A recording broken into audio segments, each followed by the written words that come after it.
there will be no real non-controlled currency in the world. We're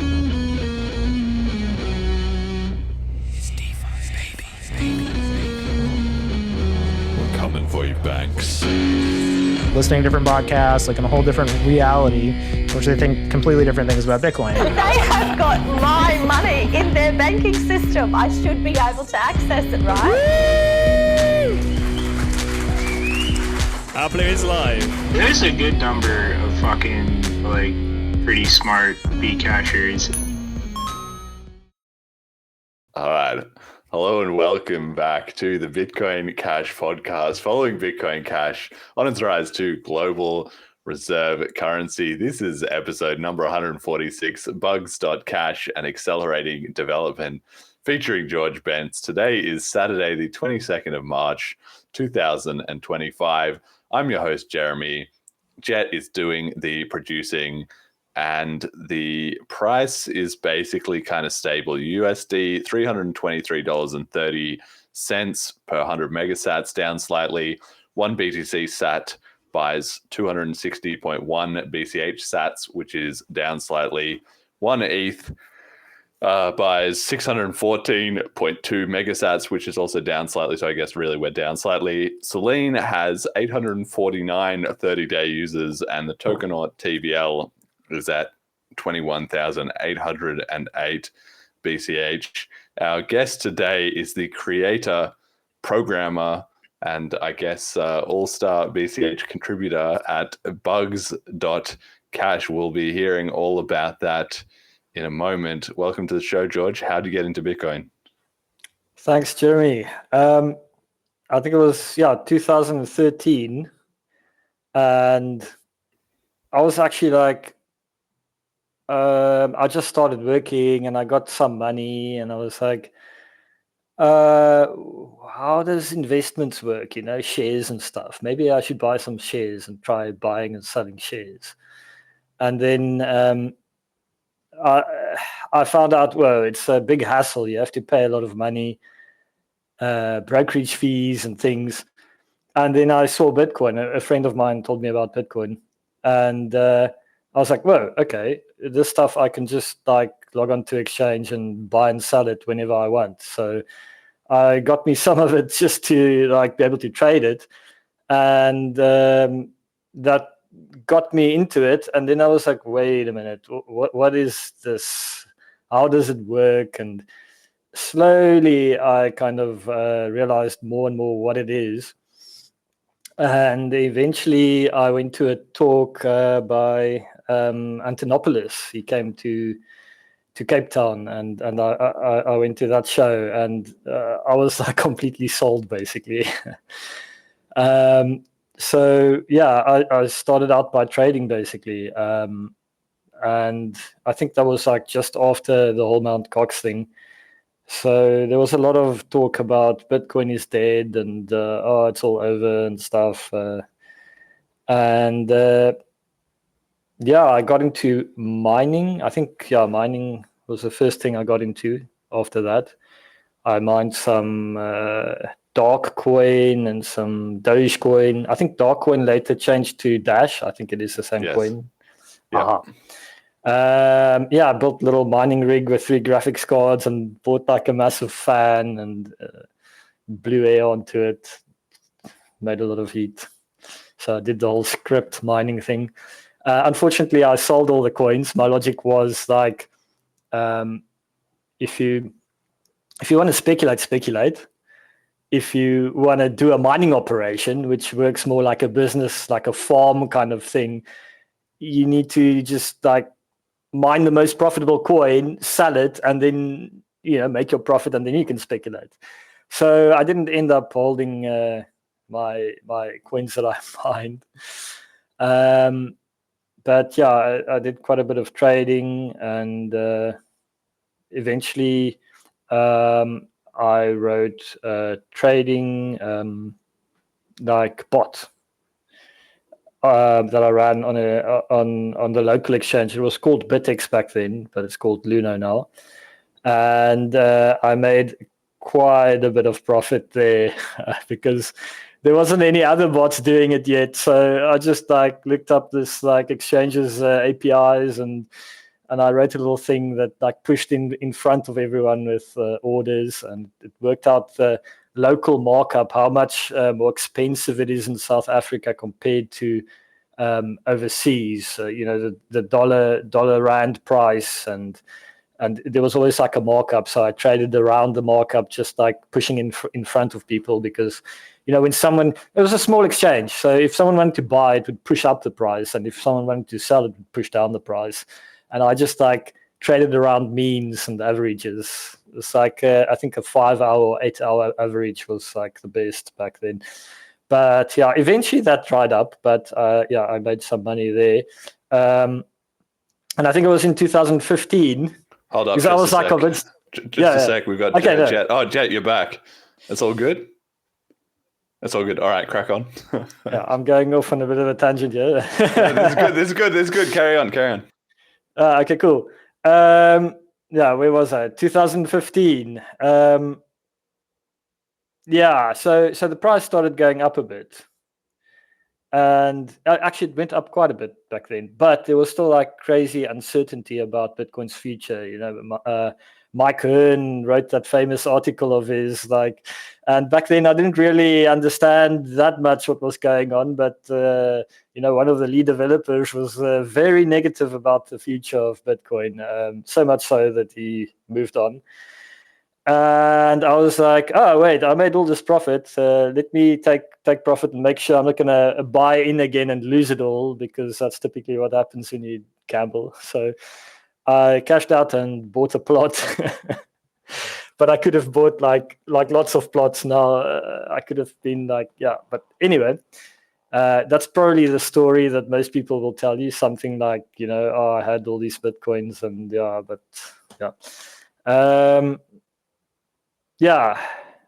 and then 2017 came and the split happened. So with the crypto I had left, I went like half, because I was like, I'll go with the side that wins. That's what was kind of what a lot of people were saying, like, there's no use in having two, so go with whatever wins eventually. But the big blockers side, I was more aligned with their ideas, because it made more sense to me. But I didn't necessarily then have the full picture, because I was spending my time writing bots and stuff. Actually, I started the game in 2017 because I took a bit of a sabbatical to actually work on these trading algorithms. But then I was a bit over it, and there was other bots like coming in as well, ruining the fun for me. If everyone's like if bots are one-upping each other, no one wins, kind of.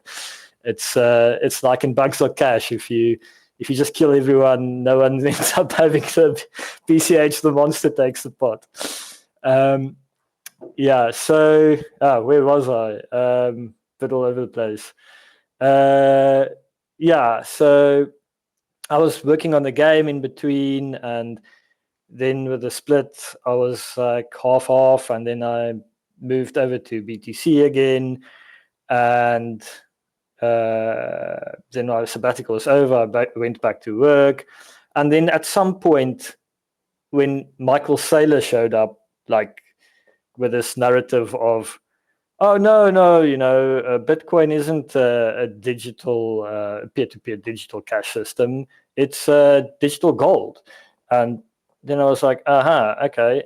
So that's the next step, is changing the narrative after step one has been completed. So I was like, strangely enough, Michael Saylor got me to sell my BTC, which is a bit, other way around, I guess, than most people. But and so I don't really have BTC anymore.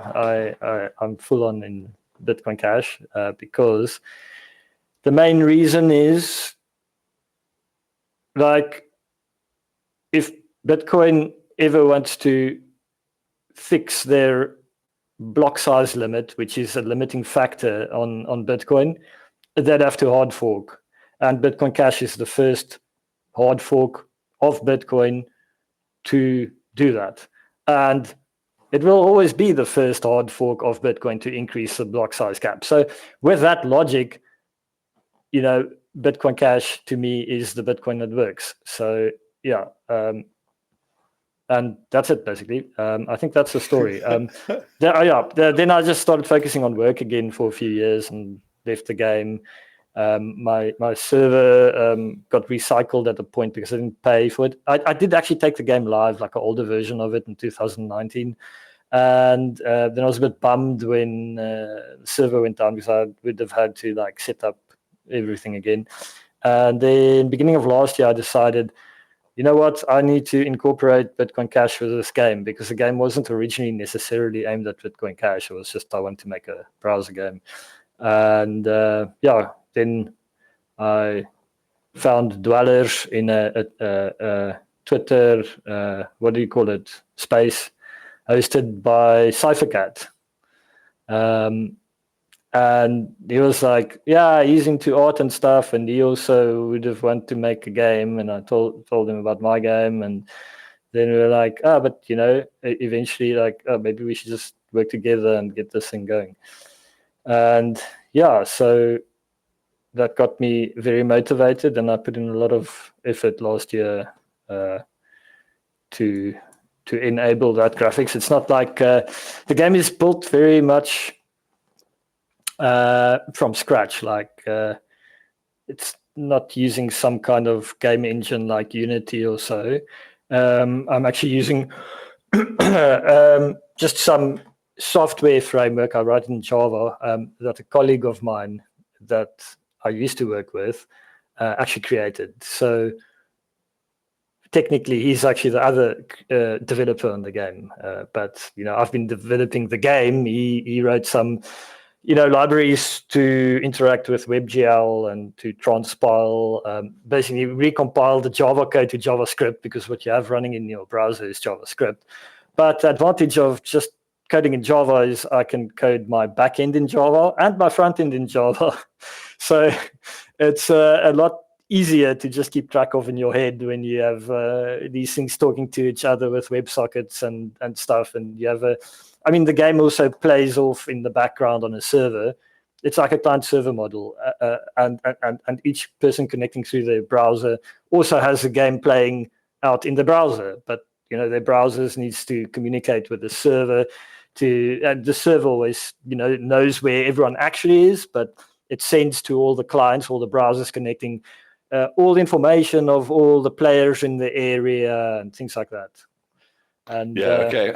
Before we get we'll get onto that, I do want to do a deep dive on Bugs. But firstly, like, just to dig into a few elements of your backstory, then tell me about this Andreas Antonopoulos talk. Like, how many people were at that? And like you said, it really sold you. I mean, people who are joining crypto now might not kind of understand, but Andreas is probably, in the top, maybe he's the second biggest Bitcoin evangelist of all time in terms of their impact. Like Roger Ver, probably number one, right?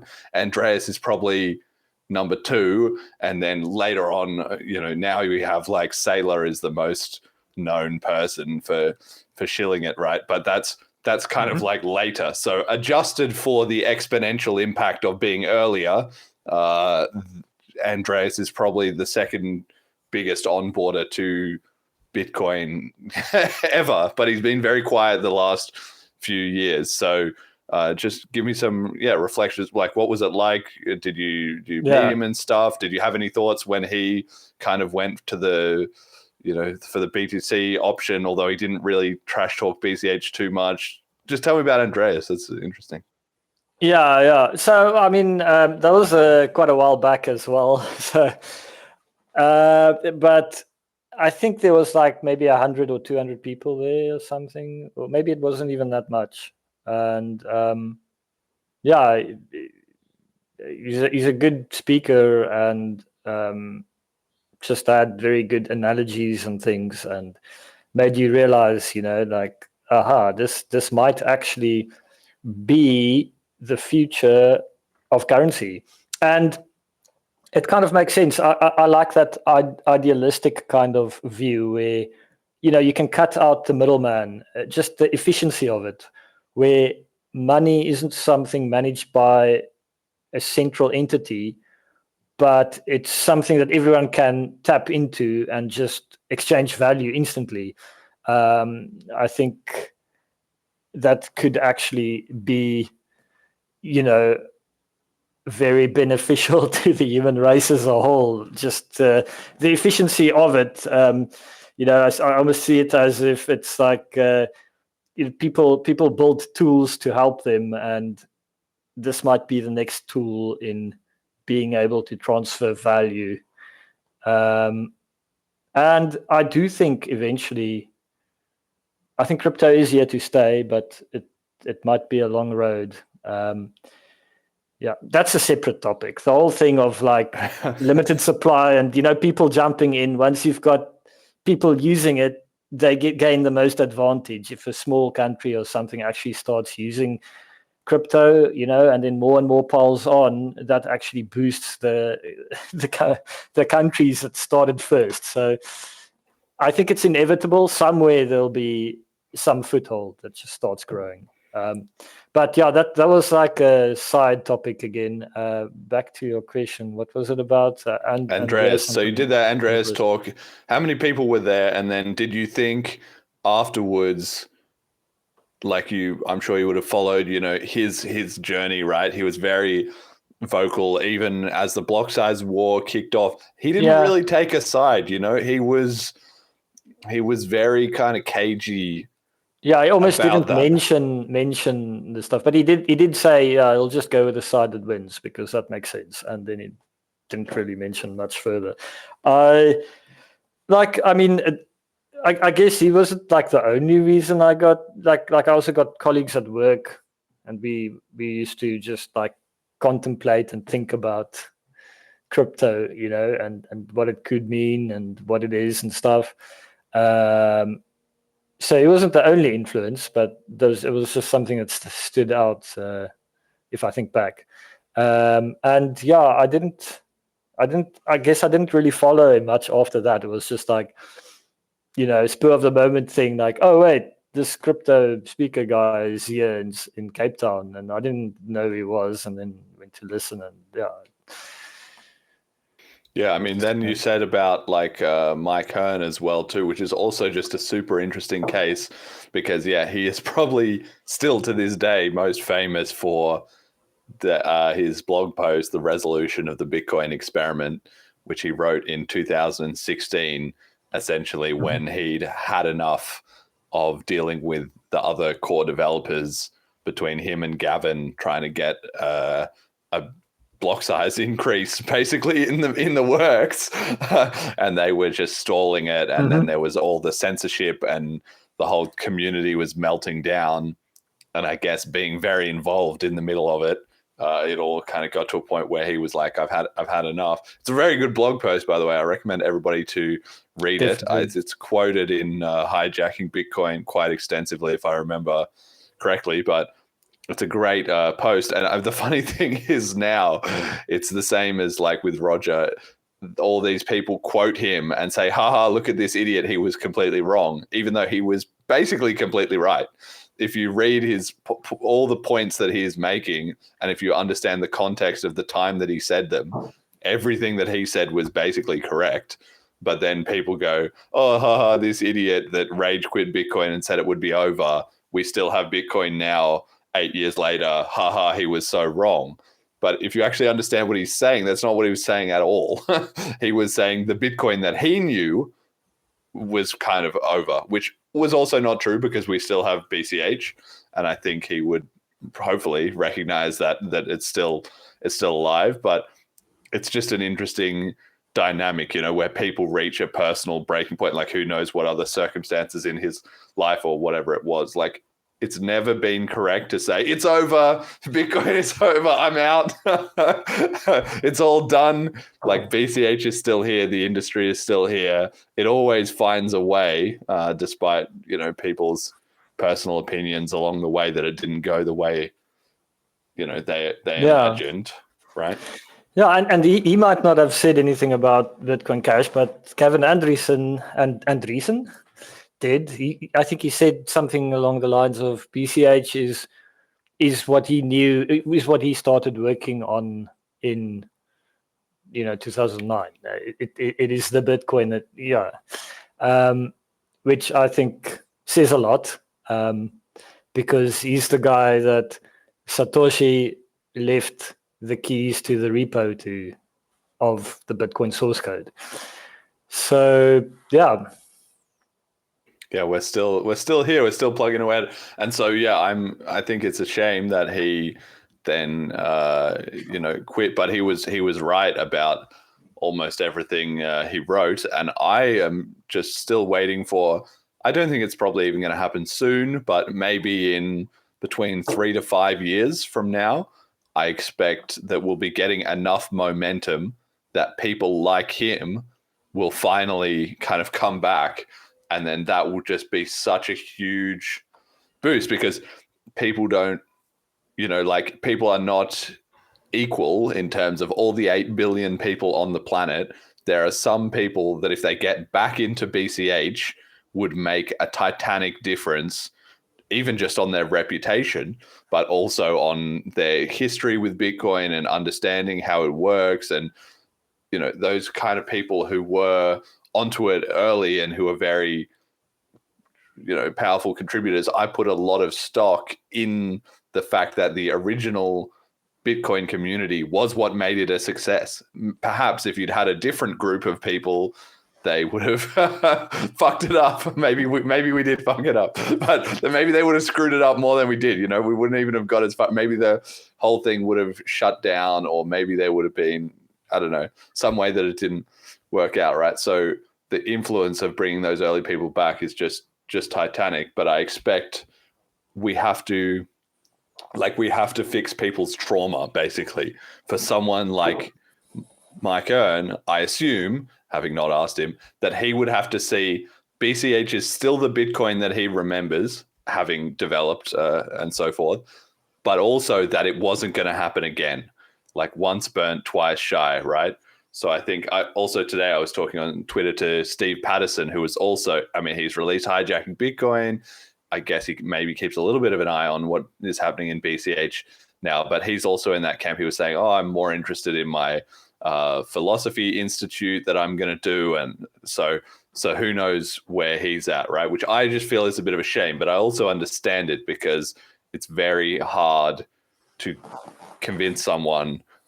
It's the opposite of, it's easy to fool someone and then it's harder to convince them they've been fooled. It's the same thing. It's easy to burn someone once and then it's very, very hard to convince them to give it a second chance. So I don't know, if you have any thoughts on if we're likely to see that at some point. Yeah, it's kind of a hard thing because, it's almost like Bitcoin is this once-off thing and people are like, if it splits off, then, it's not Bitcoin. But like I said earlier, Bitcoin Cash will always be the first hard fork of BTC to fix those problems. So luckily, Bitcoin Cash did win the other fork wars it had. And we are advocating still for the first fork of BTC. So, if you'd be into Bitcoin SV or the other forks, eCash, eCash is like, then it starts. That starts illustrating your point, basically, that you're worried about. If these, say, for instance, we had to fork off like Bitcoin Cash, the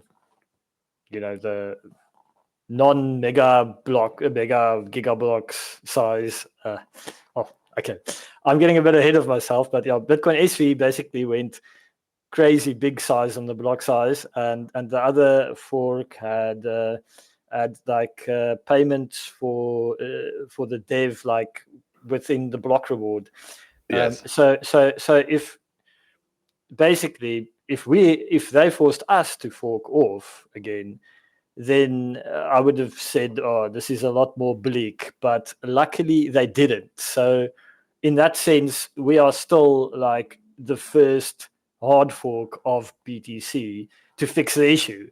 And I actually think of it like there's a lot of other reasons to be in Bitcoin Cash, and like the whole hijacking Bitcoin book and things explains that. But just like to give a short reason, that people can't refute is literally that. It's like, oh, but this is already the first hard fork of BTC to just fix this block size limit that was put in to prevent spam, and any new fork that does that wouldn't be the first one anymore. So yeah, it's a and bit they weird don't have that execution risk. That's also what people, I think, misunderstand. Is there's still people today who say, "Oh, we'll just raise the block size. That's still going to happen, etc., etc." It's like you're just not thinking about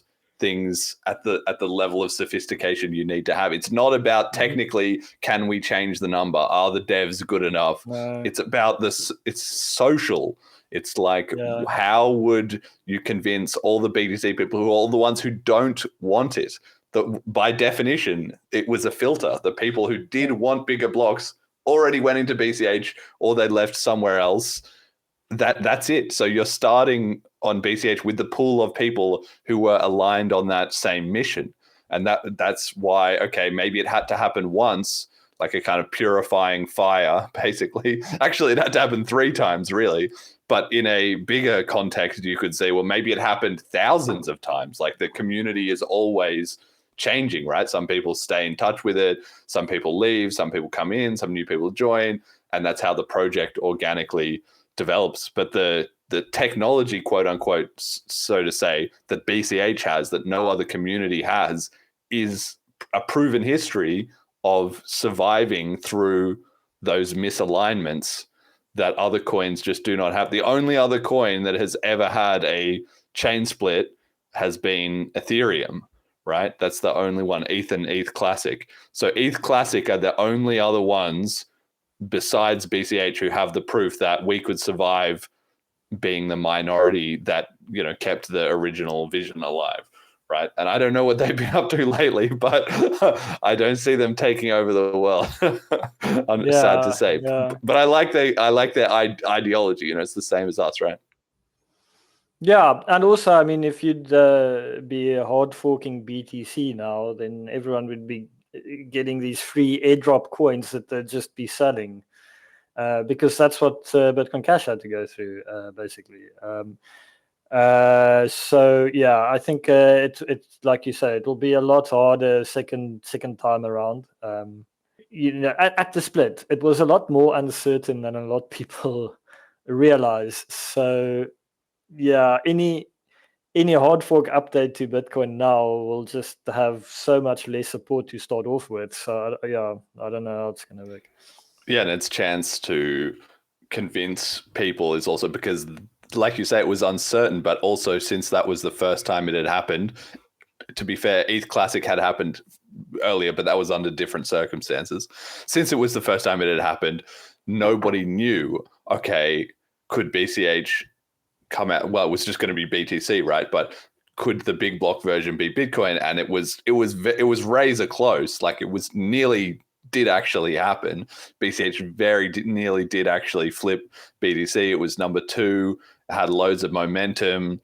Okay, then things didn't play out that way. But now, if you tried to do a split, people would already have that previous history and just say, okay, if you're the one making the change, by default, you're the minority fork. I think it would be so hard to contest the ticker and the liquidity on the exchanges, which is so critical.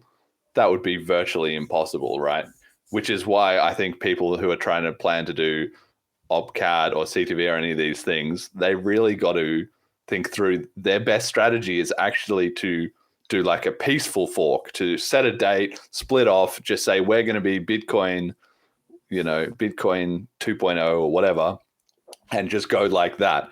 If they try and like a hostile takeover, which is what we tried to do, and then learned the hard way that we weren't able to do it. If they try and do that, it's just not gonna. The inertia is too high, but they seem to think that they can overcome that. But they should actually just do a peaceful split, and then over the course of 2 decades, grind their way up to flipping BTC. That's what I would do if I was in their position and I was too stupid to realize I should defect to BCH, right? So, but I don't think that's not what's going to happen. People always think that they can change it, right? It's almost like the narrative that Bitcoin Core had to come up with to basically take control of Bitcoin was that hard forks are bad. So how are they going to undo that? You know, it's so installed into people, like, no, if it's a hard fork, it's not Bitcoin anymore. Yes. So okay, then Bitcoin's doomed, I guess. But you know, that's not something that that's something that people just decided. That's the weird thing. It's not a technical issue. It's just people decided that.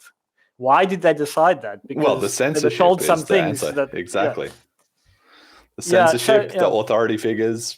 That's what carries the day, basically. You know, it's sad to say, but that's how a lot of people operate, and somewhat understandably. You know, I think it's been very interesting on this show. You know, I ask every guest, "What's your Bitcoin story? How'd you get into Bitcoin?"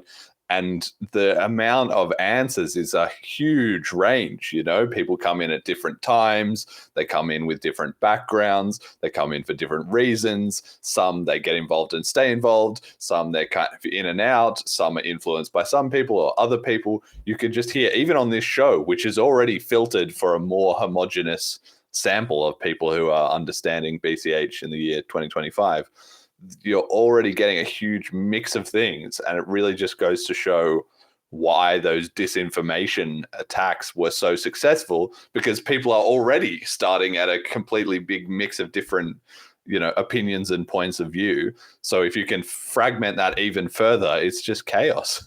Yeah.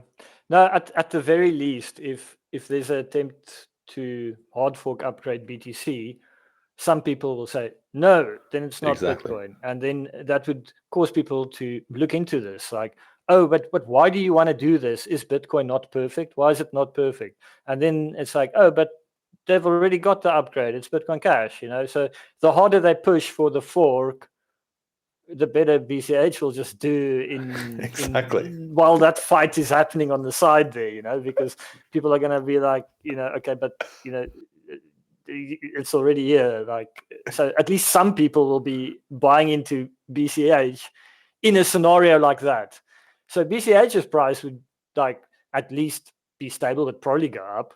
And BTC would have uncertain times, which would probably like cause lower prices. So a scenario like that is actually good for Bitcoin Cash.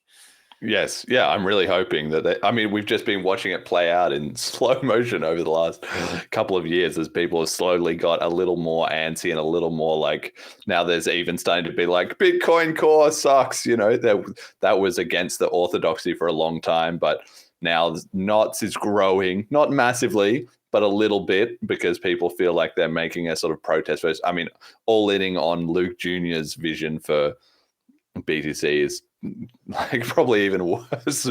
Better the devil you know than the devil you don't in that regard, I'd say. But anyway, they've got that, and then nobody else has seriously published an alternative client and been working on it, but they keep sort of talking about it, although that is their problem. They're all chat and no code, you know.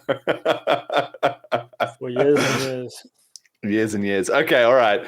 And then you said as well, so Dweller's Art, I want to give a shout out to Dweller's Art, who you said has been collaborating with you. And that's just another excellent example of people linking up with the network effect in the community. So I don't know if you want to just explain a little bit more about how you got onto that collaboration, or how you think, you know, people should be able to find each other within the BCH scene for these kind of projects. Sure. Yeah, like I said, I just randomly joined this Twitter space of Cyphercat, and I think it was like Dweller, me, and Cyphercat that was just like chatting there, and we were basically chatting like we're chatting now, and then I was like, I made this game. I'm wondering if I should like incorporate Bitcoin Cash payments into it. And then Dwellers was like, oh yeah, that would be so awesome. And then like time actually went by a bit, and then he actually made some art, some animations for the Bitcoin Cash Foundation for Cheapy. And there was this this Bitcoin Cash like coin popping up into the air and spinning. And I saw that and I was like, that's what I need for like when you pick up Bitcoin Cash in the game. And then I saw, wait, it's the same guy I chatted to in that space. And then we connected and then we started. So yeah, that's the story, I guess. Yeah, these things take time, but it's really, again, that's just another whole thing about the network effect, is that it's all between humans, and that kind of trust takes time. And even just that recognition of, usually when you see something the first time, it's the same principle in advertising or marketing or anything.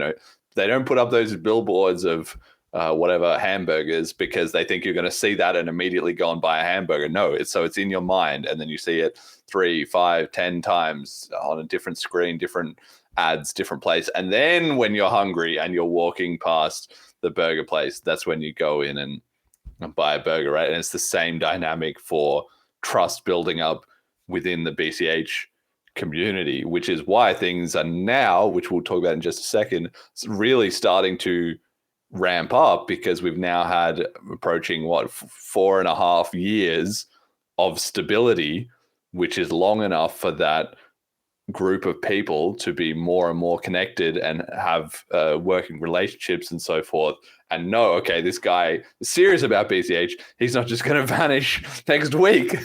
So if I want to do an actual big project with him, or pay him to do something, or him pay me, or do a collaboration, or whatever it is, then you're like building on rock. You're not building on sand that's going to just slip away, because that's the worst. If you get a couple months into something and somebody goes offline, gets busy with something else, the money vanishes, whatever it is.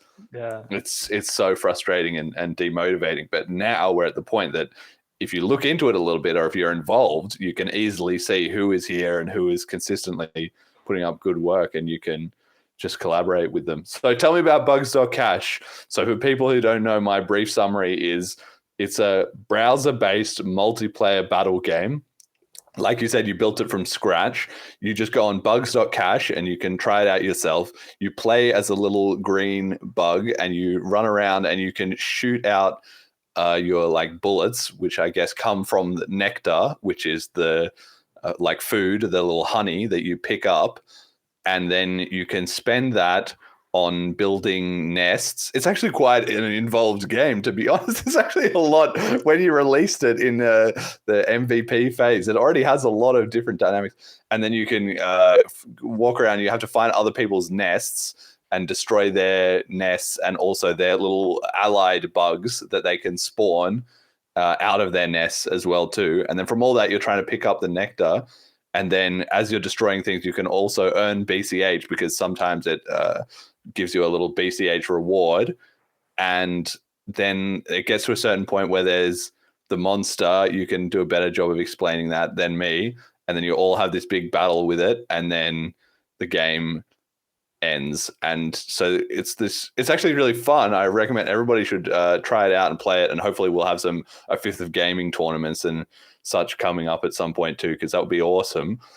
But it's also a way for people that can just get involved and play this and earn BCH as a faucet without needing to start off with anything. Like anybody can just spend 10 minutes on their browser playing around with it. So it's very clever in that onboarding mechanism. And as it gets more popular, really help to introduce people to the community, because it's also just fun and cool. So walk me through the game there. What did I miss? Yeah, I guess where should I start? I'll start where I started with the game. So I like, I've always wanted to make like a game kind of like this, where you can climb into a building and oversee like little AI things walking around and doing things. And my idea was almost like you could change the coding, like this is like way back. You could like almost code in what the bug should do. So that's where I got that idea. And I started off the game just with like, getting 2 bugs going. Oh, the reason why I went with bugs is because I thought that would be the easiest for me to draw in paint because stickmans would be harder to draw. Well, it's a good theme because it reminds me of like the Zerg in StarCraft. Yeah, so yeah. it all fits really nicely because it already has, you already think of like little bug aliens as attacking each other and spawning out of nests and stuff, right? It's quite intuitive with that background, yeah. Yeah, so I'm a StarCraft 1 player, so that's definitely got some influence there. And the next thing I thought is, well, I need to make it impactful if you kill someone. I like games where there's this kind of real-time feedback where you can be tactically better and like outmaneuver someone, but there needs to be kind of a way to escape as well. And that's where it comes in with, like, you walk around as a bug and you can shoot other people using your nectar. But the more you carry, the fatter you get, the slower you walk.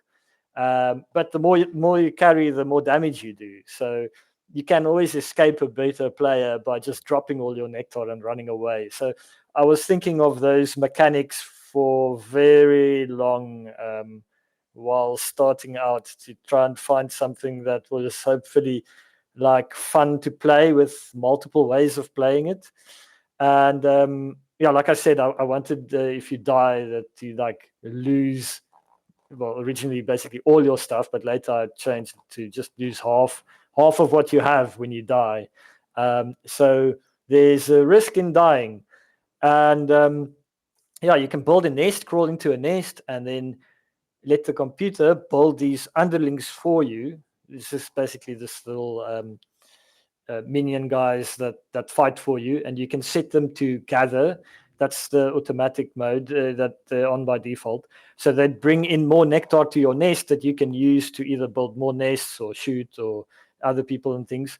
Or you can send them to attacking or following. So when they follow you around and they can heal you and stuff. So that's kind of the other aspect that I thought of, like, oh, okay, maybe you want to play the game not as someone running around shooting people, but you want to just hide in nests. So I wanted that kind of style of playing to work as well. But it can't just be that easy. So I decided to make the points pop out of things when they die. So you would still need to climb out of your nest and manually go pick up any spoils that your underlings killed. You can gain points, or there's stat points that makes your guys stronger, but there's also randomly sometimes a bit of Bitcoin cash that spawns.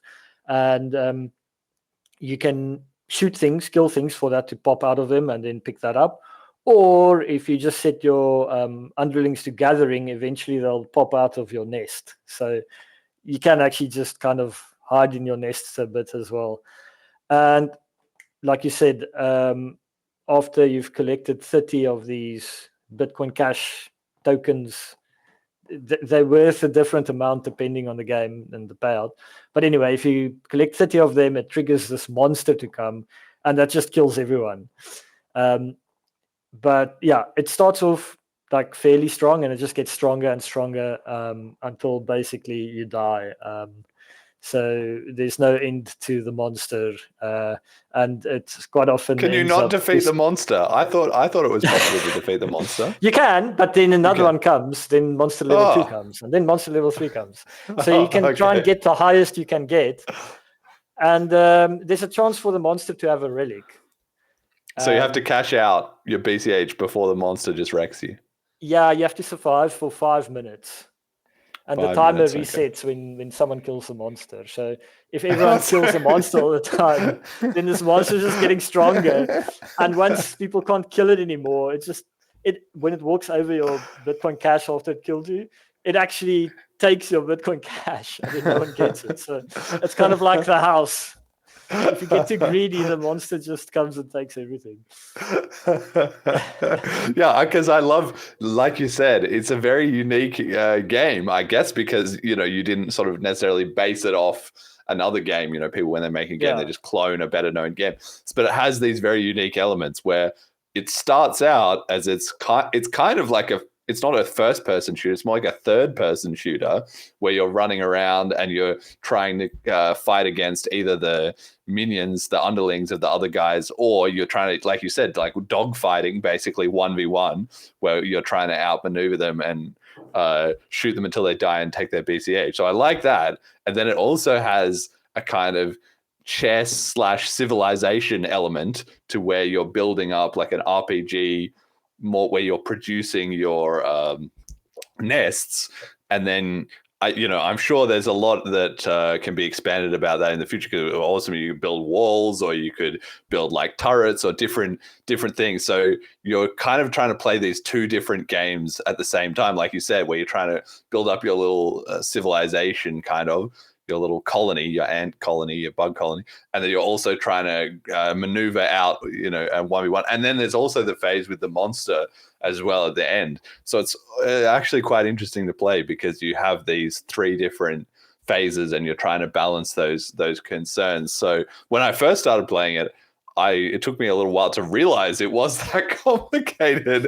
And then as I got more and more into it, I was like, wow, this is so cool. You can do all these different things. So I've been absolutely enjoying playing it. How's your initial reception been with I played it before it was technically launched, but it's now in sort of public launch, and even the servers got full when I tried to play it the other day, right? So it's been popular. Bugs.bugs, yes. There's people are, so there's a lot of people. Well, okay, there's probably like 5-6 players playing right now. So there's always someone playing. But what amazed me is some players play a lot and often, so that's good news, I think. That means it's not like I have a lot of players but people are just coming and leaving. There's a lot of players that stay behind and keep playing, maybe that's also got a bit to do with the fact that they get some Bitcoin Cash. But I think it's not only that, so I'm feeling good about that. And you mentioned earlier the cashing out, like getting new people into Bitcoin Cash by maybe the game, and that's also the way I thought of it. So I could have made my game basically into a wallet where you have your balance and then you transfer it out. Well, that's kind of how it works, except once a month when the season ends, if you haven't claimed your BCH, it gets recycled. So I'm not sure if I should make that more clear. Where are we now? Like the first, 12 o'clock UTC on the 31st of March. If you haven't claimed your BCH, it's just going to go back to the reserves. And if you don't have an account, that happens daily. But anyway, the idea is that you don't keep it in Bugs.cash. It's some Bitcoin Cash you can use elsewhere in the ecosystem and explore and find ways to use Bitcoin Cash. And maybe some people ask, oh, what is this? It looks like it's working. Maybe I should buy some of this cryptocurrency, or so that was the idea there as well. And so tell me, with the money that people are earning, it's BCH. Obviously, it's like small amounts, but if it's small amounts, as more people are playing, that could add up, right? So there's got to be a sort of business element to this. Where is the funding coming from for that? Is there a way that people can, have a paid version to upgrade? Like I can get my bug in pink instead of green, or like what's the monetization plan around that? So if you donate, I think 0.001 BCH, I think it's about $0.3. Does that make sense? Yeah. 30 cents, Yeah. Then you get some stat points and you get like 25% chance to get a relic. So it is a bit pay to win in that sense. But, if someone pays to win and you kill the guy that paid to win, then you steal his stuff and then he paid for you to win in essence. But I'm not sure if that's going to really bring in enough to support the reserves. So, yes, that is basically, Bugs.cash is kind of a BCH faucet. If the reserves run like end up getting depleted, then the game transitions into a mode where it just drops points. It's instead of a Bitcoin Cash icon, it's like just a little P. And you still get a rating. You can still, get all your stuff in the game. But then there's just no more BCH payout. It kind of the faucet component kind of relies on people donating. And there has actually been some people donating. There's a guy named Jabber. He donated half a BCH, and Devin donated 0.1 BCH. So that's kind of what the reserves have been running on the last 2 weeks. So the idea is that maybe people in the community will top it up every now and then. But not just like little amounts. The idea is not to like. I'm not asking people to donate like lots of BCH. It's literally just like have a look every now and then, and if it's running low, like put maybe 0.1 or 0.05 in or something. I don't know, so people can gather some BCH again. Otherwise, it would like you say, it's not a winning business model. So. No, but it could be. This is where I'll sponsor it as the Bitcoin Cash podcast. Maybe we can figure out a deal. I'll put some cash into it, and then you get when the loading screen it just has sponsored by the Bitcoin Cash podcast for a couple seconds. I can do that.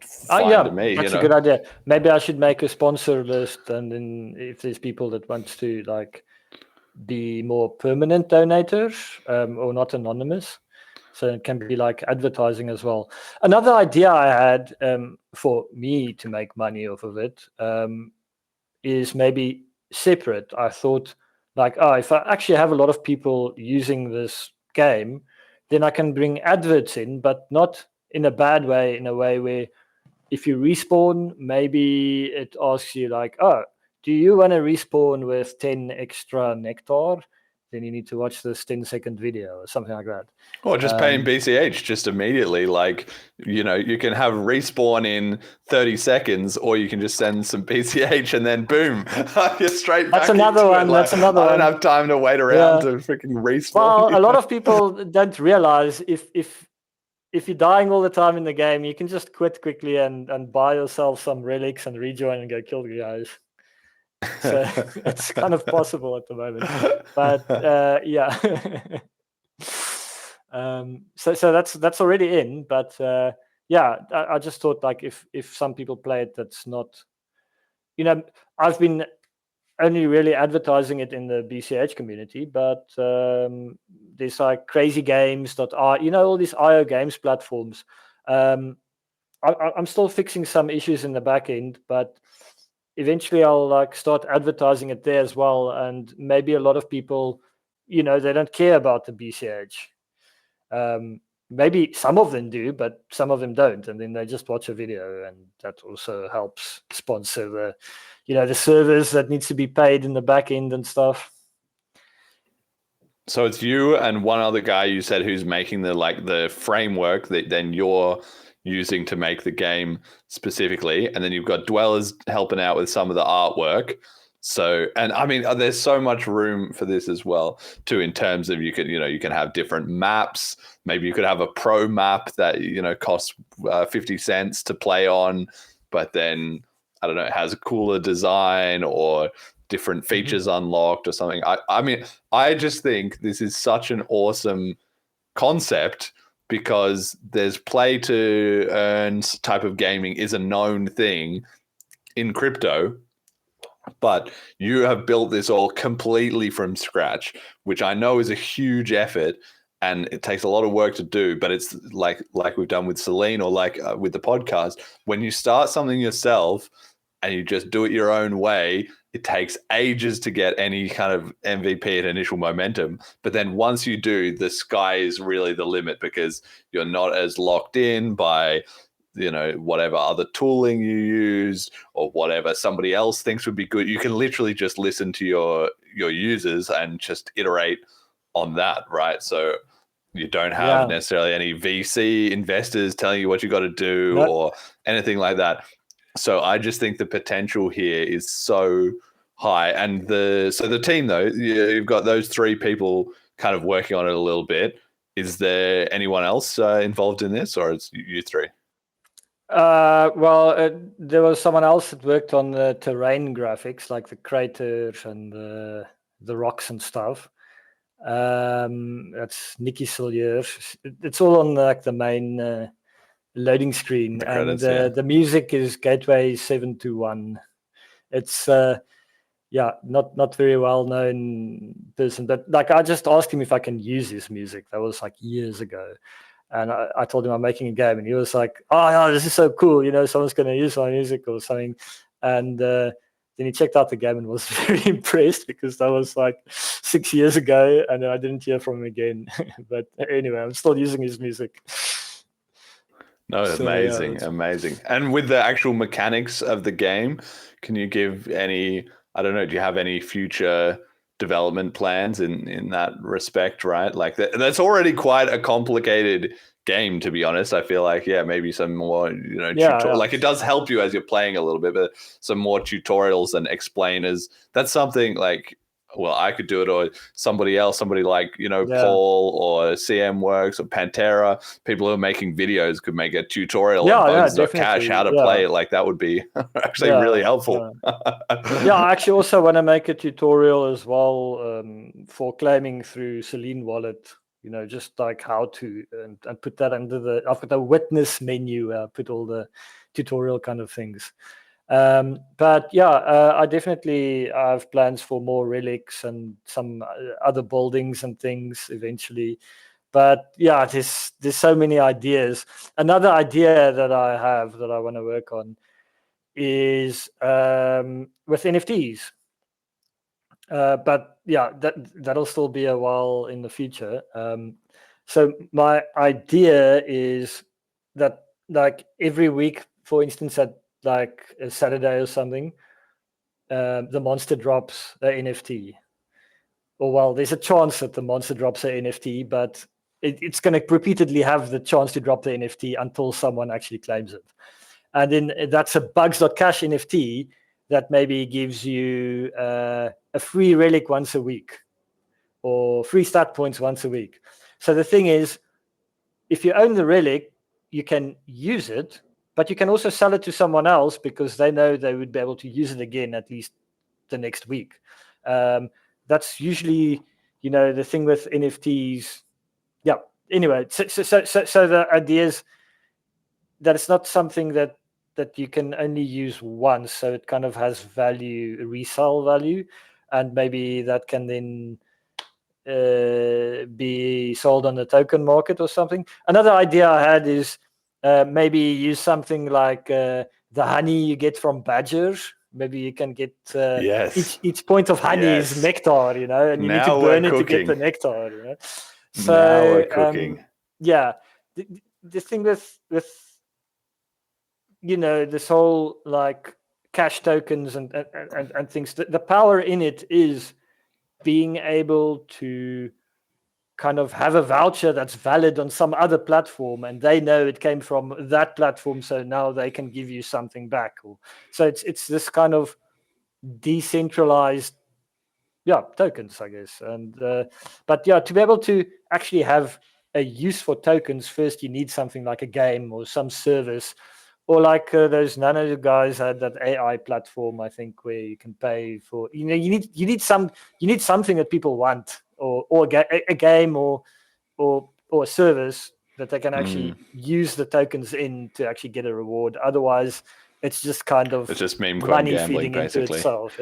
Yeah, exactly. But I think, and this is where, I'm also trying to look out for, things, because we have the Jessica and the Velma NFTs as well too, and so they also were created. It's not just a picture; it's like that's a ticket to come to the event, to come to BLISS. But then we did the airdrop with the Furu tokens to people, so that's one thing we've experimented with, and I'm sure we'll probably do more of that in the future. But you can have your Jessica, and I think probably your Velmas too. By default, it would work the same, right? I haven't seen anybody with that, but I think you can on BCH Gurus, and it would be so cool, like as well with Bugs, because you're building a little civilization.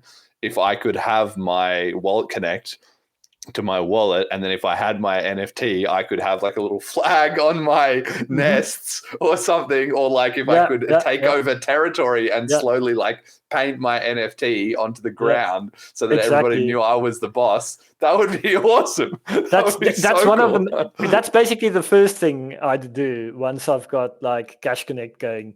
Is a kind of a spray paint when you kill someone or something, that it like goes on the floor. So you can swag on them. Yeah, exactly. Yeah, and you can select your NFT, but it needs to be one that you actually have. That would be so badass, because then you could have the Jessicas, the Velmas, like BCH Gurus, or whatever else other people are doing. I would absolutely love that. And what about, obviously it being a game and all, have you talked to David Shattuck at A Fifth of Gaming? I feel like this is a collaboration waiting to happen. The two of you need to get, he's already got some funding going as well for his thing. So you should chat to him and say, David, pay me some money and we'll host a Bugs tournament. We'll promote it a little bit. We'll get things going there, because I would definitely play in that, some kind of Bugs tournament, or open session or so. How many different people can you have maximum, by the way? Because in a game you can already have 8 in one game, but what if more than 8 people are playing at one time? Does get chucked into more a games. new instance.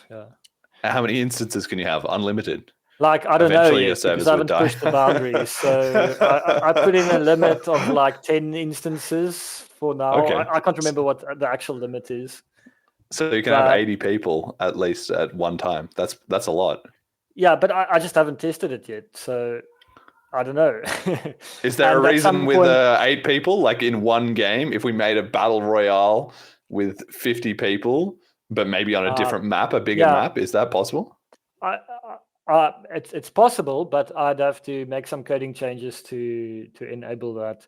The maps are randomly generated, and I actually started off with much bigger maps. And the mazes was just like terrifying.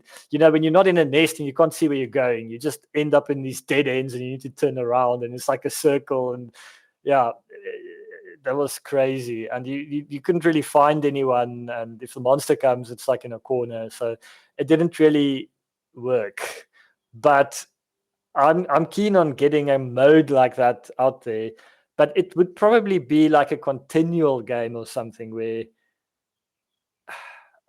where you can like go away. That's also ideas I had previously of how the game could work. I don't know if you noticed, you can just rejoin the game by going back to the browser. You type in Bugs.cash into your browser and it loads. So if you've closed your browser but you haven't quit the game, you can just load it up again and it'll load you back in. So yeah, I was thinking of having this longer kind of game where you would maybe like build some nests and then go away and come back and see, look, I took over this area and stuff. But yeah, it's, I'm talking a lot in the air now. There's so many possibilities, and, everything actually takes time to code. So you have to kind of hone into some specific ways in which the game works. There's, in the short term, I'd rather work on, there's this, I'm not going to give too much away, but there's this parasitic relic that I'm Okay. Yeah. Sounds awesome. But yeah, I definitely think with David Shattuck, because that's the thing. These are two custom built BCH services. So you can literally integrate directly. You could have a little tournament pop up on Bugs that was coming directly from him, that then people could just jump on the slots, and the AFOG would take care of making it all up into a bracket, paying people into the tournament, paying out the winner afterwards, etc. I can see that would be so cool. And if that was going to run, if there was and then obviously you can automate it all too. So then you could just have a tournament that runs once an hour or once every 3 hours or once a day, whatever. Yeah. And then start promoting that between the two of you. I would be so onto that for a daily half-hour Bugs. I probably wouldn't play every single day, but that would be so cool if people knew what time it was at as well too. And then we can sync it up with the bank run, 1st and 15th, have a mega Bugs battle royale with all the fresh BCH that we've withdrawn off exchange. You can just see it all coming together, right?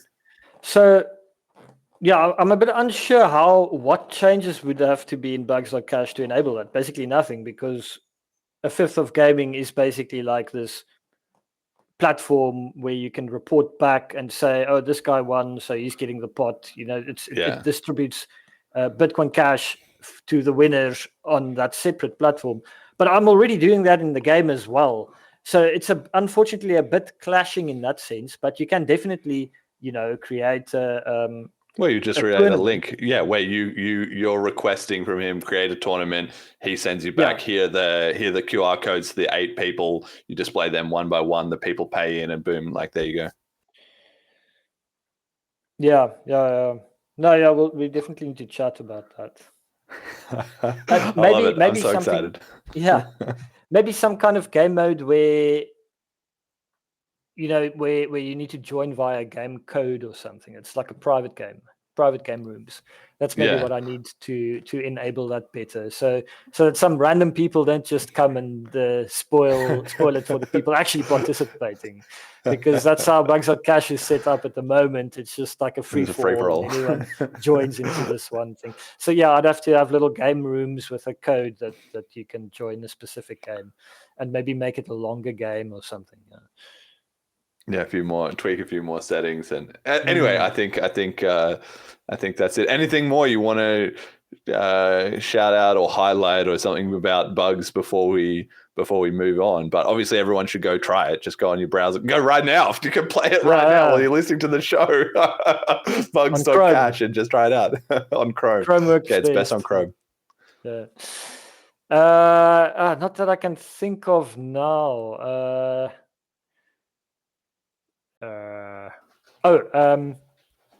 Well, I've got some shout outs and things, but do I leave that for... We'll save it at the end. Save it to the end then. Yeah. Okay. All right. As long as you feel like we've covered all the main bits of that, and look out for a Fifth of Gaming tournaments soon. That's going to be sick. I'm so keen for that. Okay. Now we got other news this week. You're not the only one pumping out the code. We're really starting to see things get rolling in the BCH community. Is this maybe the first show that we've ever had where we're going to have just 3 straight up slides of just projects that the BCH community is pumping out? Like, this is all in the last week. You announced Bugs a week or 2 before, but we've got that. We scheduled the show, and then we've got 2 more this week. So you can really see things are ramping up in the BCH community. General Protocols have put out the first snippets of their XO project. Last year, we had it on the show where we reviewed the announcement video, which was very hype. I can't remember what episode that was, but we're now getting, 6 months later, they're now actually starting to put out some of the results of it. So their first thing that they've released is called stack.xo.cash. And it's a website with some technical documentation. So it's tools to make it easier to build BCH apps, basically. So for stuff like converting Bitcoin denominations between Satoshis and whole Bitcoins, between different types of addresses, cash tokens addresses, non-cash token addresses, chipnet addresses, testnet addresses, all that kind of stuff. And I was actually quite impressed by this because even though this release so far is quite, simple, it looks great, and two, it's very similar to some of the stuff that we've had to build for Selene. So if we had this 1 year ago or 2 years ago, it would have saved us a bunch of work. So I'm very confident that new people starting up apps in the BCH scene will be saved a lot of time that we had to spend building these little widgets ourselves, basically, to just be able to fire this up and just use it. It will already be tested and nicely formatted, and it will all just work. And this is obviously just the first sort of teaser, the first slice of it. And there'll be more complicated stuff coming soon, I assume, like transaction templates, maybe an inbuilt, wallet that just very easily, instead of having to, like me, spend two years making a whole wallet, instead you just want to be able to go new BCH wallet.send, here's an address, wallet.receive, here's an address, right? And I'm sure that will start to be built out as time goes on. So I can really see that this is just, we have the nodes, we have libauth, we have CashScript for some more of the technical contracts. Now we have XO. Things are really going to start accelerating as new devs arrive, and they don't need to build tooling. They can just build apps, right? So tell me your thoughts on this. Yeah, it's awesome. It's General Protocols, right? The company behind it. That's building the XO stack, right? Yeah. No, that's pretty awesome. They've got a running product, the BCH Bull, that they built on. Well, first they created the AnyHedge stuff, and the native introspection upgrades, and that was for everyone to use, but no one stepped up, and then they just stepped up themselves and made a business out of it. So that's really awesome that they're like feeding back into the system and building tools for everyone to use. It makes sense because, that their business runs on Bitcoin Cash. So I think it's very good that it's really awesome that they are planning on doing this. And I like the thing with the wallet templates. I think who was it? Emergent Regions, I think, talked about that in one show.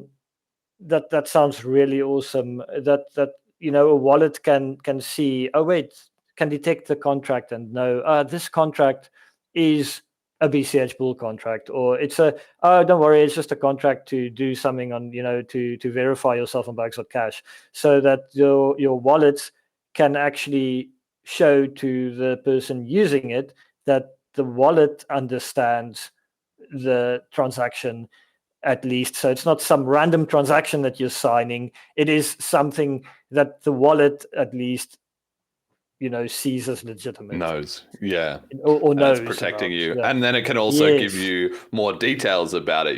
This is how it all works, and etc. So that, because what's going to happen is, this is the kind of stuff that other cryptocurrencies don't have, and they're not even close to having, honestly. So as things get rolling in BCH, we'll be producing products and services which are more advanced than end users are used to. It's already hard enough for some people.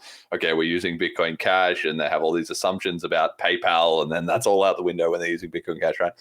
But even for people who are already on board with BCH or crypto, understand mostly how it's working, then it's going to be like even more complicated than that. It's going to be like, your wallet can just automatically connect to this and automatically just use your NFTs, like you were saying, from one service in another service. And it's going to all get like very overwhelming very fast. So it's going to be very helpful if the wallets themselves know what these things are, and then can say, here's this, and here's an explanation of how it works. And if you have any questions, go to this link and read more, or talk to the people in Telegram here, or whatever, right? So I'm so excited about this, because by probably the start of 2026, I'm expecting BCH app building is just really going to start like going crazy. This needs a little bit more time to cook. but CashScript is already getting widely recognized in the industry as like amazing. We already have LibAuth, which is amazing, but it's just a bit hard to use. And, the network effect of this is going to be crazy. So yeah, good job to the GP guys, and looking forward to more from that. Okay, we've got another release as well this week from the Paytaca guys. So we've got a little video explaining here that they put out. It's the beta of their payments hub solution, and they also said they're working on a WooCommerce WordPress plugin. So let's have a listen to this promotional video. Meet Paytaca Payment Hub, the smarter, faster way to accept Bitcoin Cash online. In this video, we will create an invoice and pay with BCH. First, select the reference currency you set your amounts in. Put in the Bitcoin Cash address of the recipient and set the amount in the reference currency. You may set an optional description for this recipient. Then, submit the form. You have the option to add another recipient. Let's say you own a multi-tenant e-commerce platform and you want to charge a fee for every paid order. You can collect this fee separately as a second recipient. A transaction memo field is required. This is where you want to put something like an order or booking ID. Enter a webhook URL, an endpoint on your site to receive payment details. If provided, Paytaca Payment Hub will send a post request with the transaction ID, amount, and timestamp upon successful payment. Now we are ready to create the invoice. Just click on the Create Invoice button. This will create and load the invoice page. As you can see, the BCH amounts were computed per recipient based on the current exchange rate.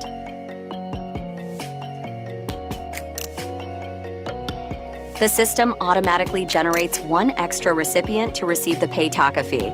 This fee is deducted from the first recipient. A programmatic way to create invoices is also possible, so you can integrate this to your site or app. Let's try now the provided sample Python code to create an invoice. Sample codes for JavaScript, PHP, and raw curl command are provided. It's basically just making a post request to an invoice creation API endpoint. You can set the same fields, the currency, recipient's address and amount, and transaction memo, just like the manual form I demonstrated earlier. There you go. The API endpoint has responded with a success flag. From there, you can obtain the payment page URL where you can redirect your user to.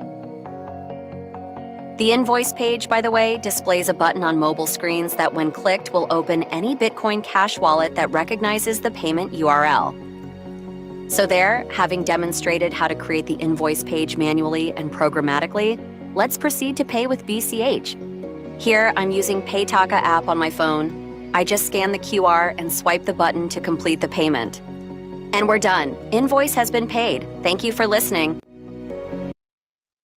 I love this. I absolutely love this, because what we're seeing as well here is this is the sort of merchant adoption side of things, but also online payments. I'm sure it will be used for quite heavily. And this is what Bitcoin was all about. It's kind of crazy to me that we're now 16 years into Bitcoin, and this should have been made in like year 2 or year 3, but between obviously how messy adoption is and the splits and back and forth and different people's different business models and yada, yada, yada, for whatever reason, we didn't just get to slick looking, easy to integrate online payments that all just work until now. And Paytaca have been just crushing it in the Philippines, and they're putting out so much good stuff. And now they're putting out this invoice and payment stuff as well too. So this is where I feel like BC, we can even see it in the 3 things that we have here today, right? We've got the Bugs.cash, custom built gaming, kind of interesting way to get people into BCH. You've got the tooling stuff for even more further apps. And then you have the actual peer-to-peer cash payments stuff with the Paytaca Payments Hub. We're doing a bit of everything at once, and it's all starting to come together. So I personally was super impressed by this. and I'm really looking forward to paying some more online invoices with it. What do you make of the Paytaca delivery recently? Yeah, it sounds awesome. Oh, my mic. But Paytaca seems to be doing pretty well in the Philippines. So it's really cool that they're building stuff and, sharing. It's almost the same as general protocols, It seems like once a company has a working business model, they're incentivized to build things for the ecosystem that other people can use because it feeds back into their business as well. So it's really awesome to see that. And hopefully it just, slowly and steadily grows until it grows faster, I guess. I'm It's going to be an exponential. Is it just me that finds it kind of, it's a little bit shocking, but also not, that we're in 2025 and this is just now being built? Like, I mean, obviously the generation before this was like, Coinbase and BitPay, they were started in 2012, and I feel like this is what they should have made. Obviously it's not what they ended up making. They ended up making speculating exchange and KYC bullshit with 50 different coins, whatever. But I feel like the first time I heard about Bitcoin, or that anybody heard about it, this is what you would imagine we'd be getting. But it just wasn't there until now. And it just goes to show sometimes it's just the same with like Selene wallet. I'm like, why did nobody make a Selene wallet until we had to start it in 2022 and have it be good by 2025? But anyway, that's it. BCH is absolutely crushing it at the moment. In fact, we're doing so good that we have started to turn heads in the rest of the industry. So up next, which is the conference by Blockspace Media, have announced their day 2 talk schedule. Well, they announced their entire schedule a couple of days ago, but I was most interested in the day 2 talks. So have a listen. These are the topics: a history of forks, Goldie blocks, capabilities, opcodes, and magical thinking, modeling Bitcoin's block size constraints, and reimagining the BIPS process. So these are the BTC guys are basically doing a day of proto BCH talks. I posted about this and joked about it, that it was the BLISS, the BLISS lineup, basically. But even that's pretty troll, because you wouldn't get talks like this at BLISS because they're irrelevant. We don't need to have talks about the history of forks. Everybody already knows about it. We don't need to have talks about Goldie blocks. We already had Abla discussed. We already shipped it. It's done. Like, these guys are just living in the past. But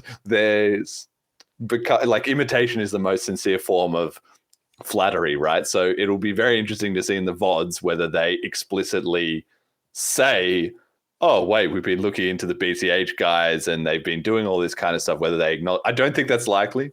I think it will be a sort of unspoken cone of silence thing. Yet again, I feel like it's very unlikely that they will say it on the stream or in their talks or something. Maybe this history of forks one is going to have to acknowledge it. It'll also be interesting whether it's accurate or whether it's just like propaganda and cope or revisionist history, perhaps. But you had these talks which were sounding very BCH-esque.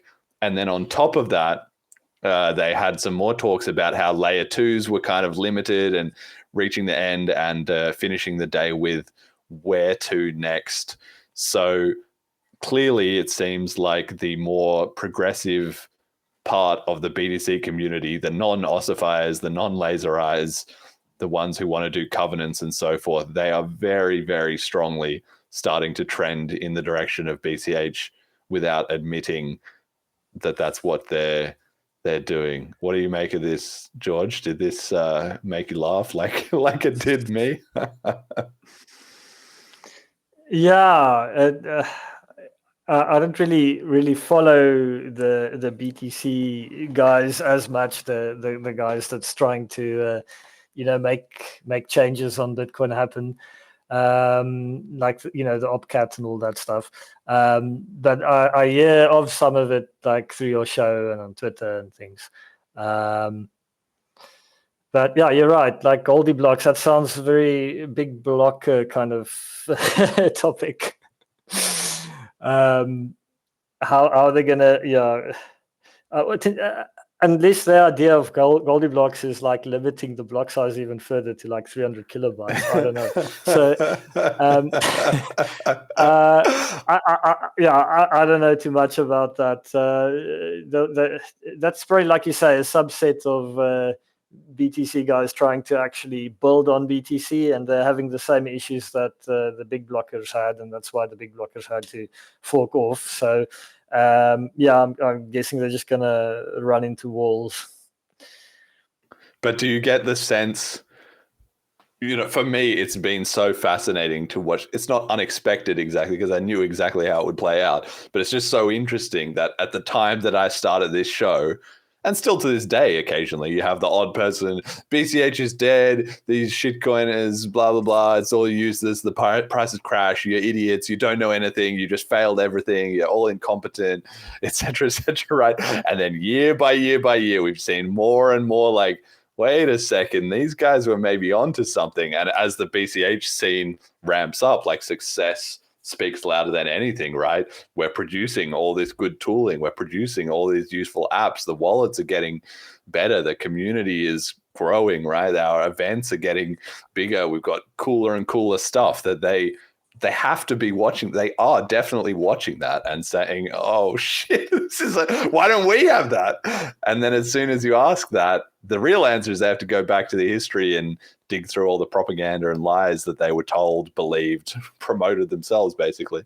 But we're getting to the point now at which they still won't really say it. A little bit, it's like, the BCH guys are kind of up to stuff. But how can you do a day of talks like this? Okay, so my question is, do you expect BCH to be overtly mentioned or discussed in these kind of talks, or do you think they'll try and dodge around the edges, I honestly don't know. Probably they. I don't know. I don't know. I don't know enough of the people speaking there, to know. Well, it's Jamison Lop. Oh, yeah, man. That's why it doesn't get any better than this. Jamison Lop, who we have had called out before on this show, right, for his attempts to dunk on the BCH community and the price has gone down. Roger Ver, I told you so, etc. Even though then it actually. He tried to call out the BCH community for being down year over year, and then the price surged in the last 5 days, and actually BCH outperformed BTC. But anyway, regardless, he is the one giving this talk about Goldie blocks. Who knows? That's just a title. We'll see. Yeah. In general, they're all about, layer 2 solutions and not increasing block size. So I don't know what this Goldie blocks is all about.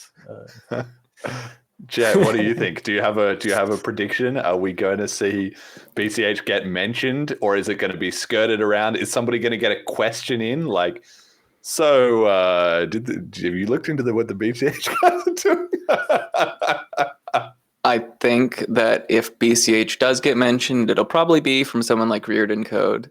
But I suspect what's more likely to happen is they're going to call out BSV and be like, well, we can't just use massive blocks. That's never going to work. And they will completely sweep BCH under the rug.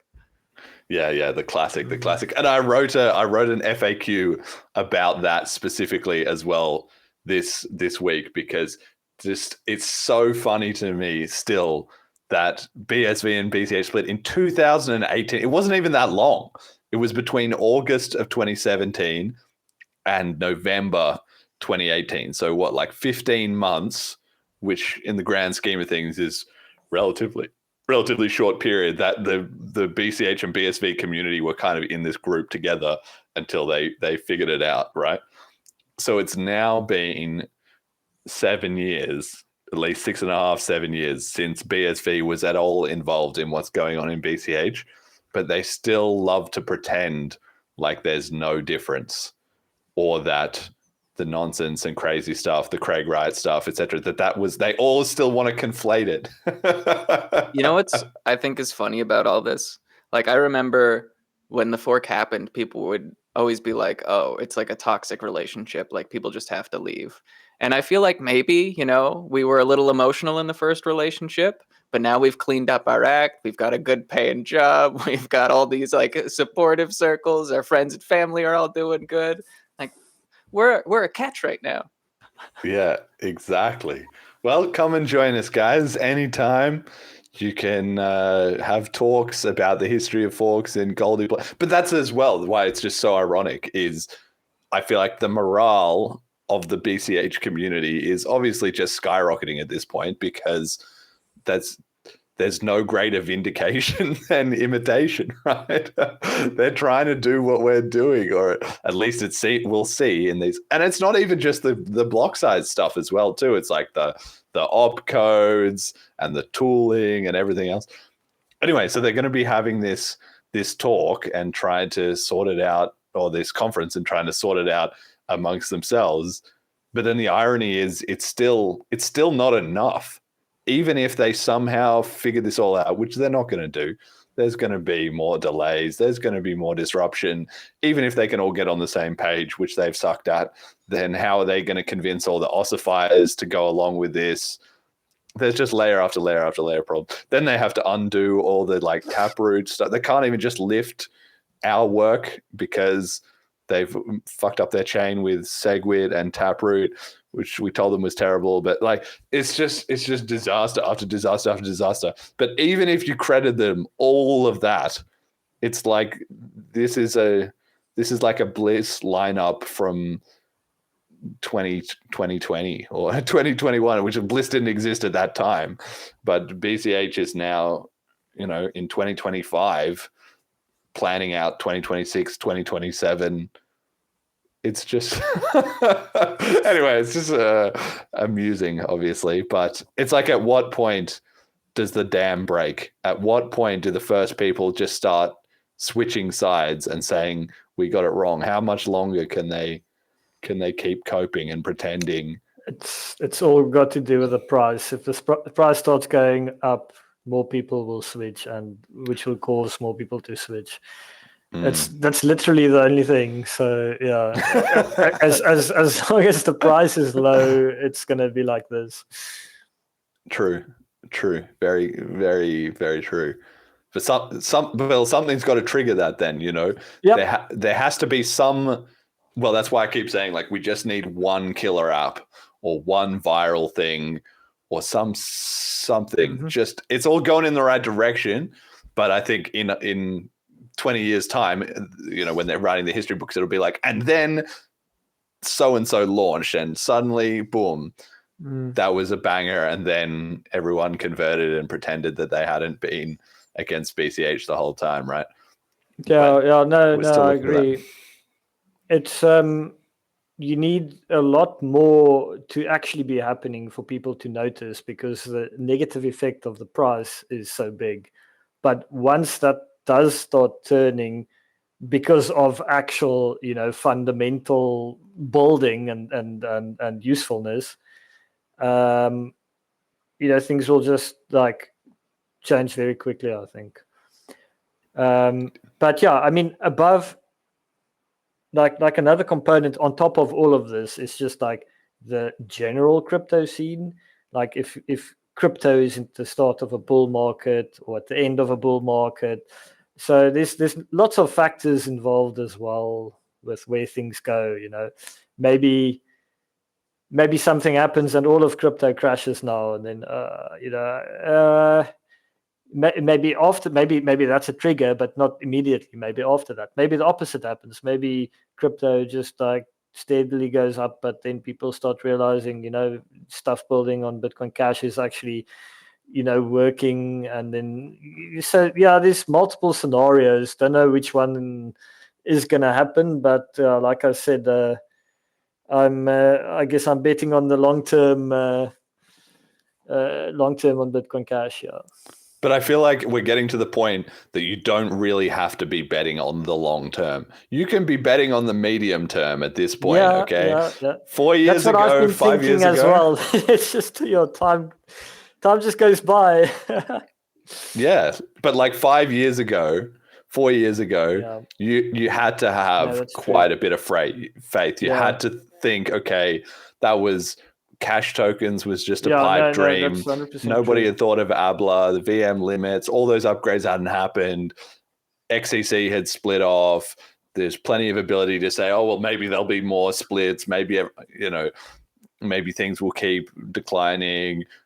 There was not really any BCH promotional stuff. There was no BCH podcast. There was no Fiendish and Friends. There was no GP spaces. There was no BCH Bull. There was no, I don't know, nothing. Like there was some stuff. I was okay. It's not like it's completely empty, but relative to where we are today and how the crypto industry has changed in the meantime, now you don't have to be betting on BCH to be amazing in 5 years. I think you can look at it today and be like, in 2 years, there's already more than enough foundations, that you can see in 2 years. This is going to be banging, basically, right?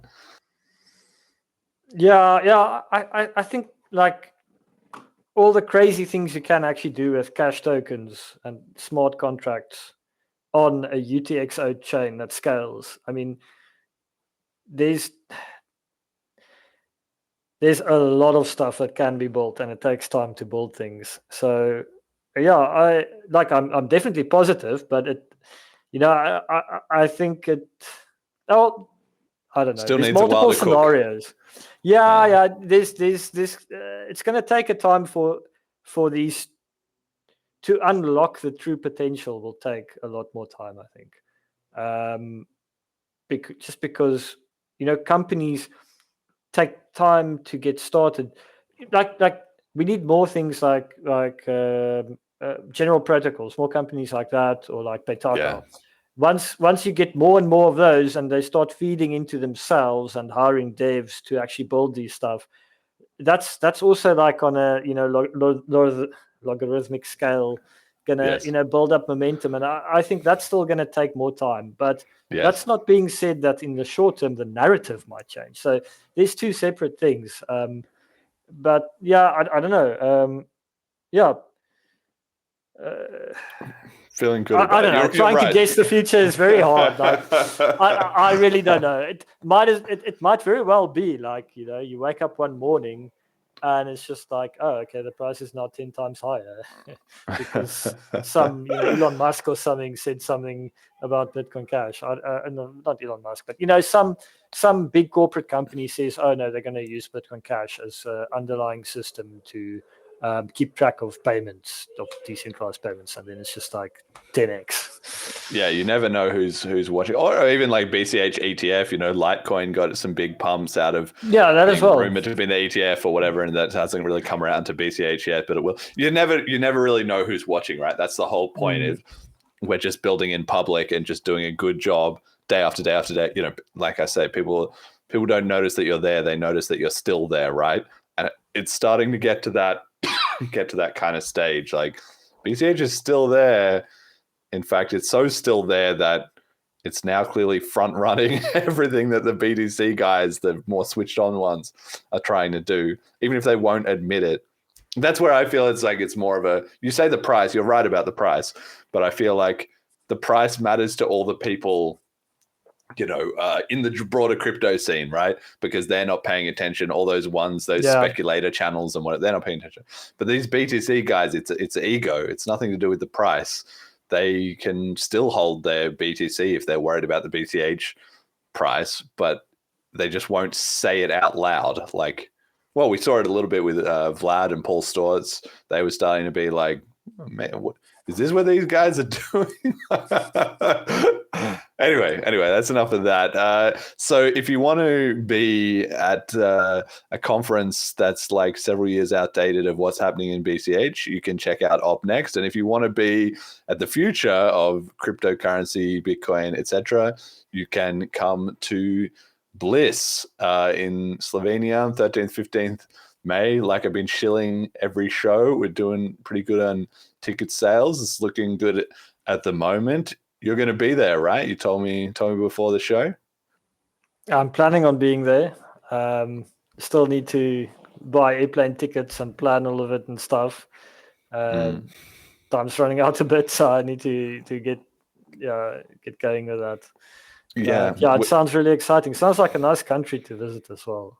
Oh, it's amazing. It's really beautiful. And when you're there sort of in the evenings, you can go out into the town a little bit. Like Ljubljana is not a massive place, but there's just the river and there's some restaurants. You can pay in BCH, some of them by the side of sort of the old town. And it's all like these little like cobbled kind of streets. It's like, you feel like you're in a fairy tale, or at least I did when I was there. You know, there's just something about the magic of these older European, cities and stuff, especially the ones like Slovenia that maybe haven't been so much modernized, or they're not a really large, urban center with tons of advertising and etc. No, it's very old school like that, and yeah, it just has a bit of a magic.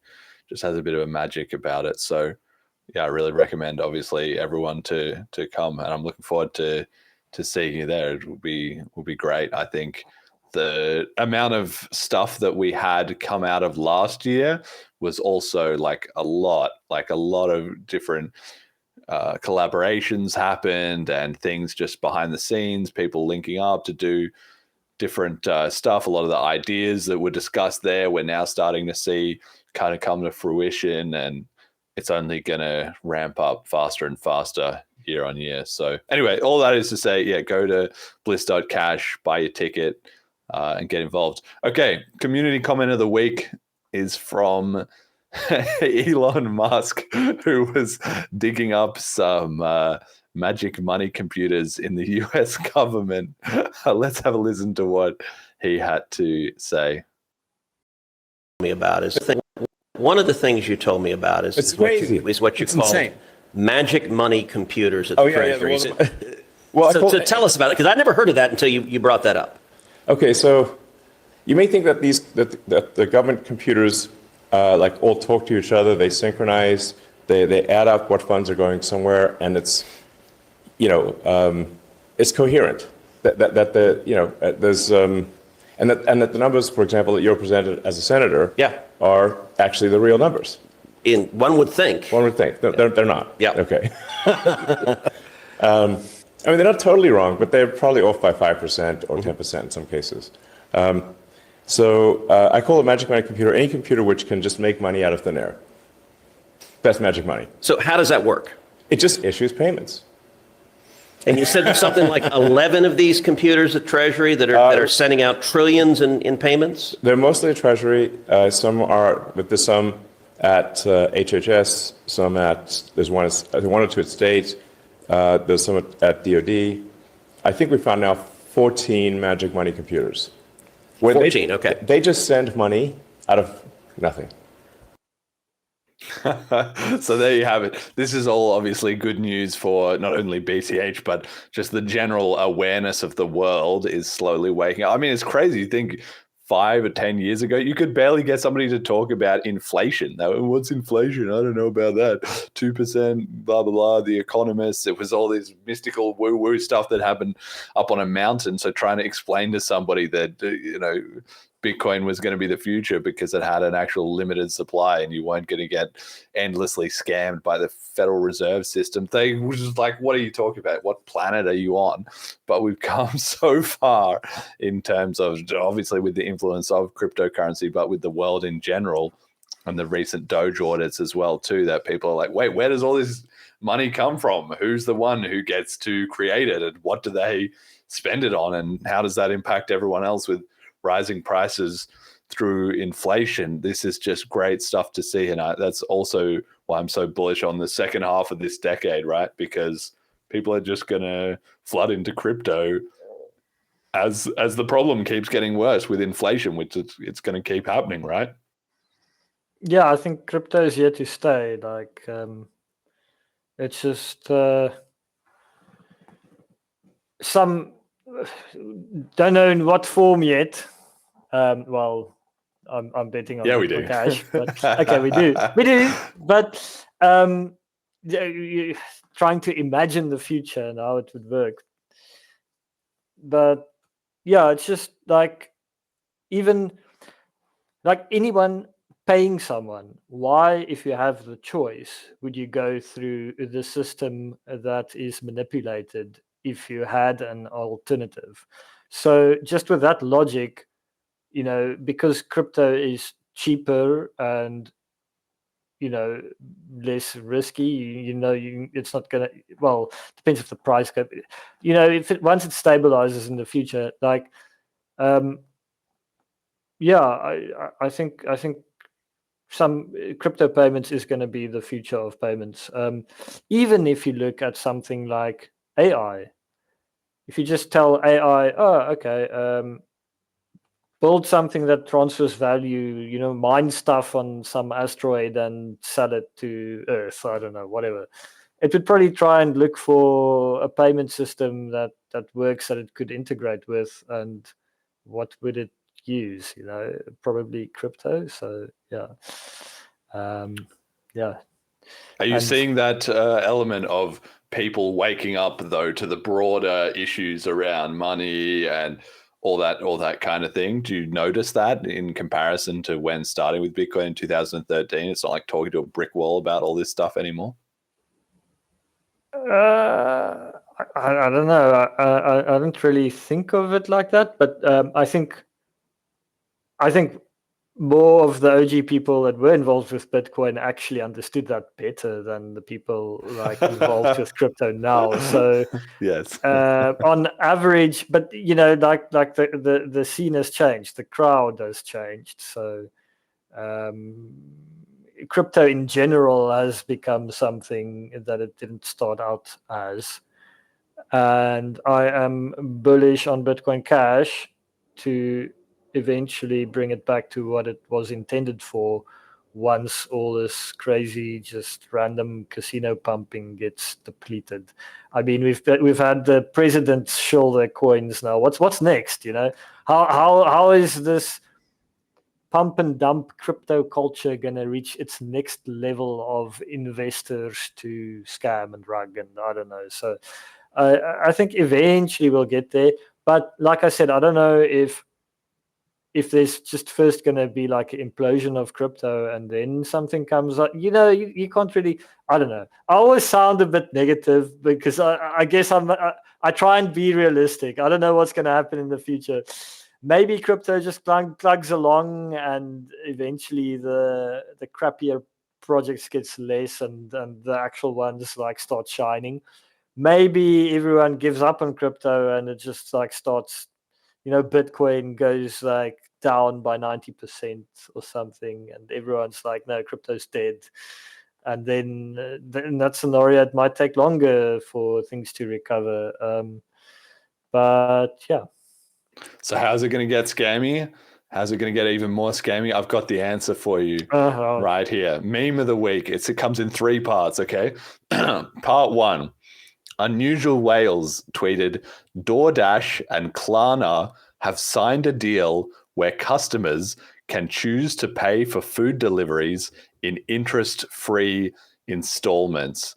So instead of just paying $10 for your burrito meal, you can instead get it $2.50 a month for the next 4 months, okay?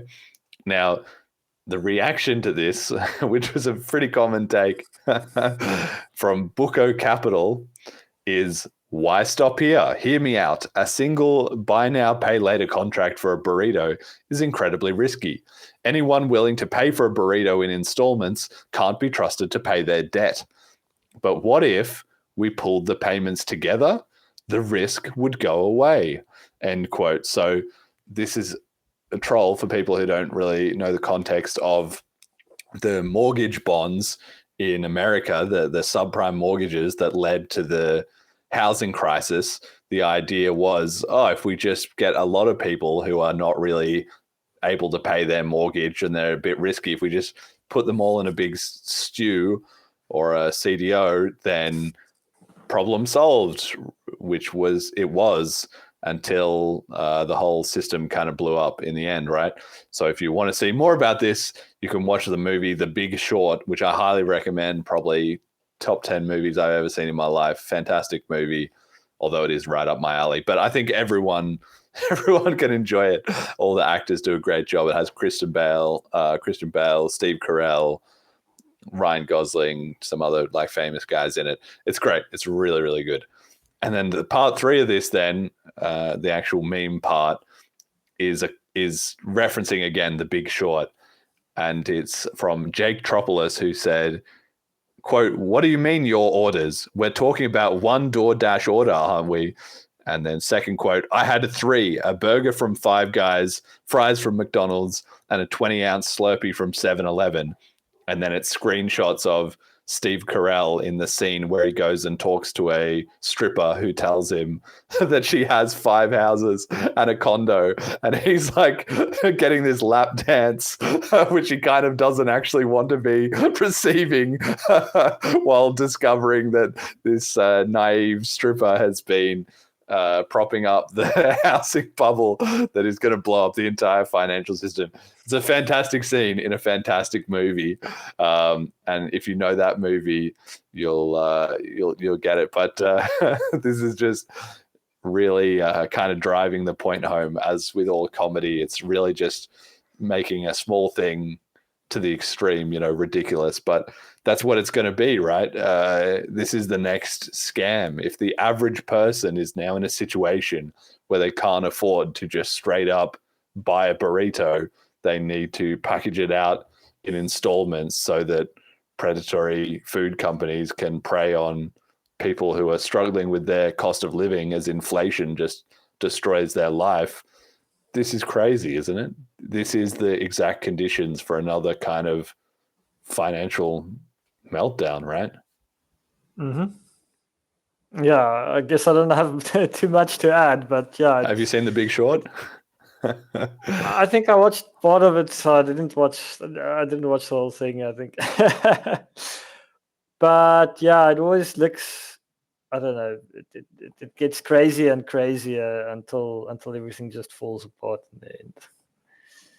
Well, that's just when you get like, this is just unthinkable, I guess, is what I'm saying, that we're in a world now where, like 15 years ago, you couldn't have sold this type of thing.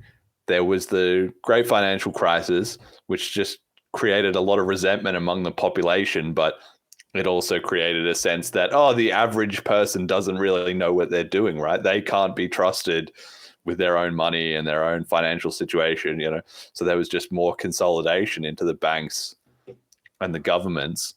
But then since then, because we had the Wall Street bets stuff, which was this kind of decentralized social media fueled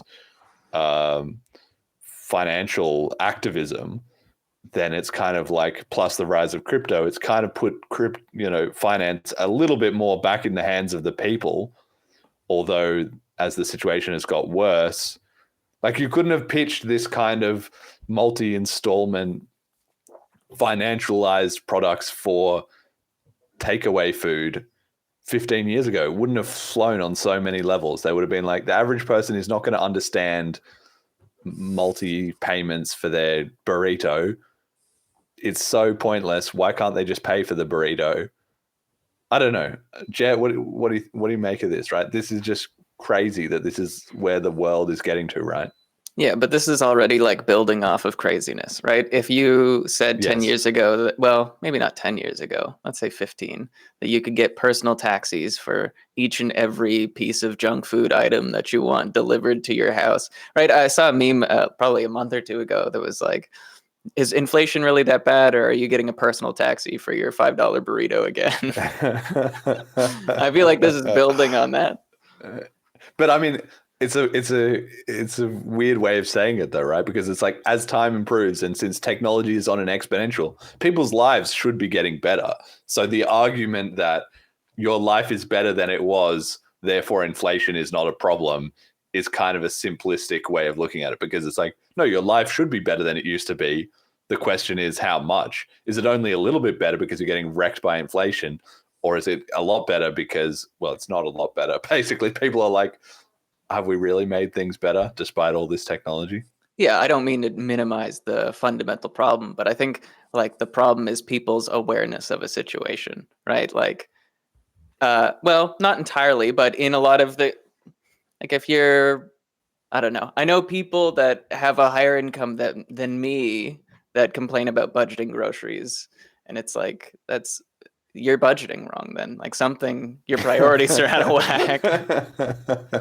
Yeah, I mean, it's true. It's people can always, you can live on ramen, right? Like you just can do that. And some people like to complain like, oh no, the cost of living, etc., when they just, for their personal life circumstances, either have never been in a situation that genuinely required that, to discover like how you can live on very little as is physically, biologically possible. It's even socially and culturally possible to live on very low amounts of money as well. If you have friends that have also been through that, then they will understand, we're not going to the $50 movie or the this or the that, like, because we're just scraping by, right?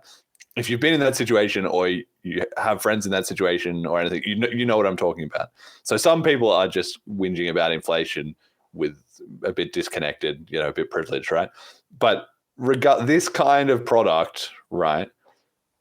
If you pitched this 10 years ago, the first thing would have been the average consumer is not going to understand interest-free installments on their like loans. I think most that's people become don't even normalized understand now.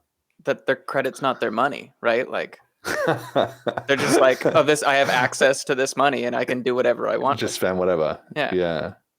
I mean, people have a terrible track record of understanding like interest payments from loan sharks and stuff like that. Oh, what do you mean I have to pay X amount? How did this add up out of nowhere? Yeah. I've always gone into credit knowing that I wanted to game it. Like I don't want debt-based money.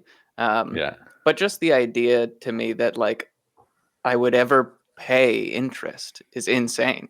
Like I just make sure that if I use my card, it's paid in full every time.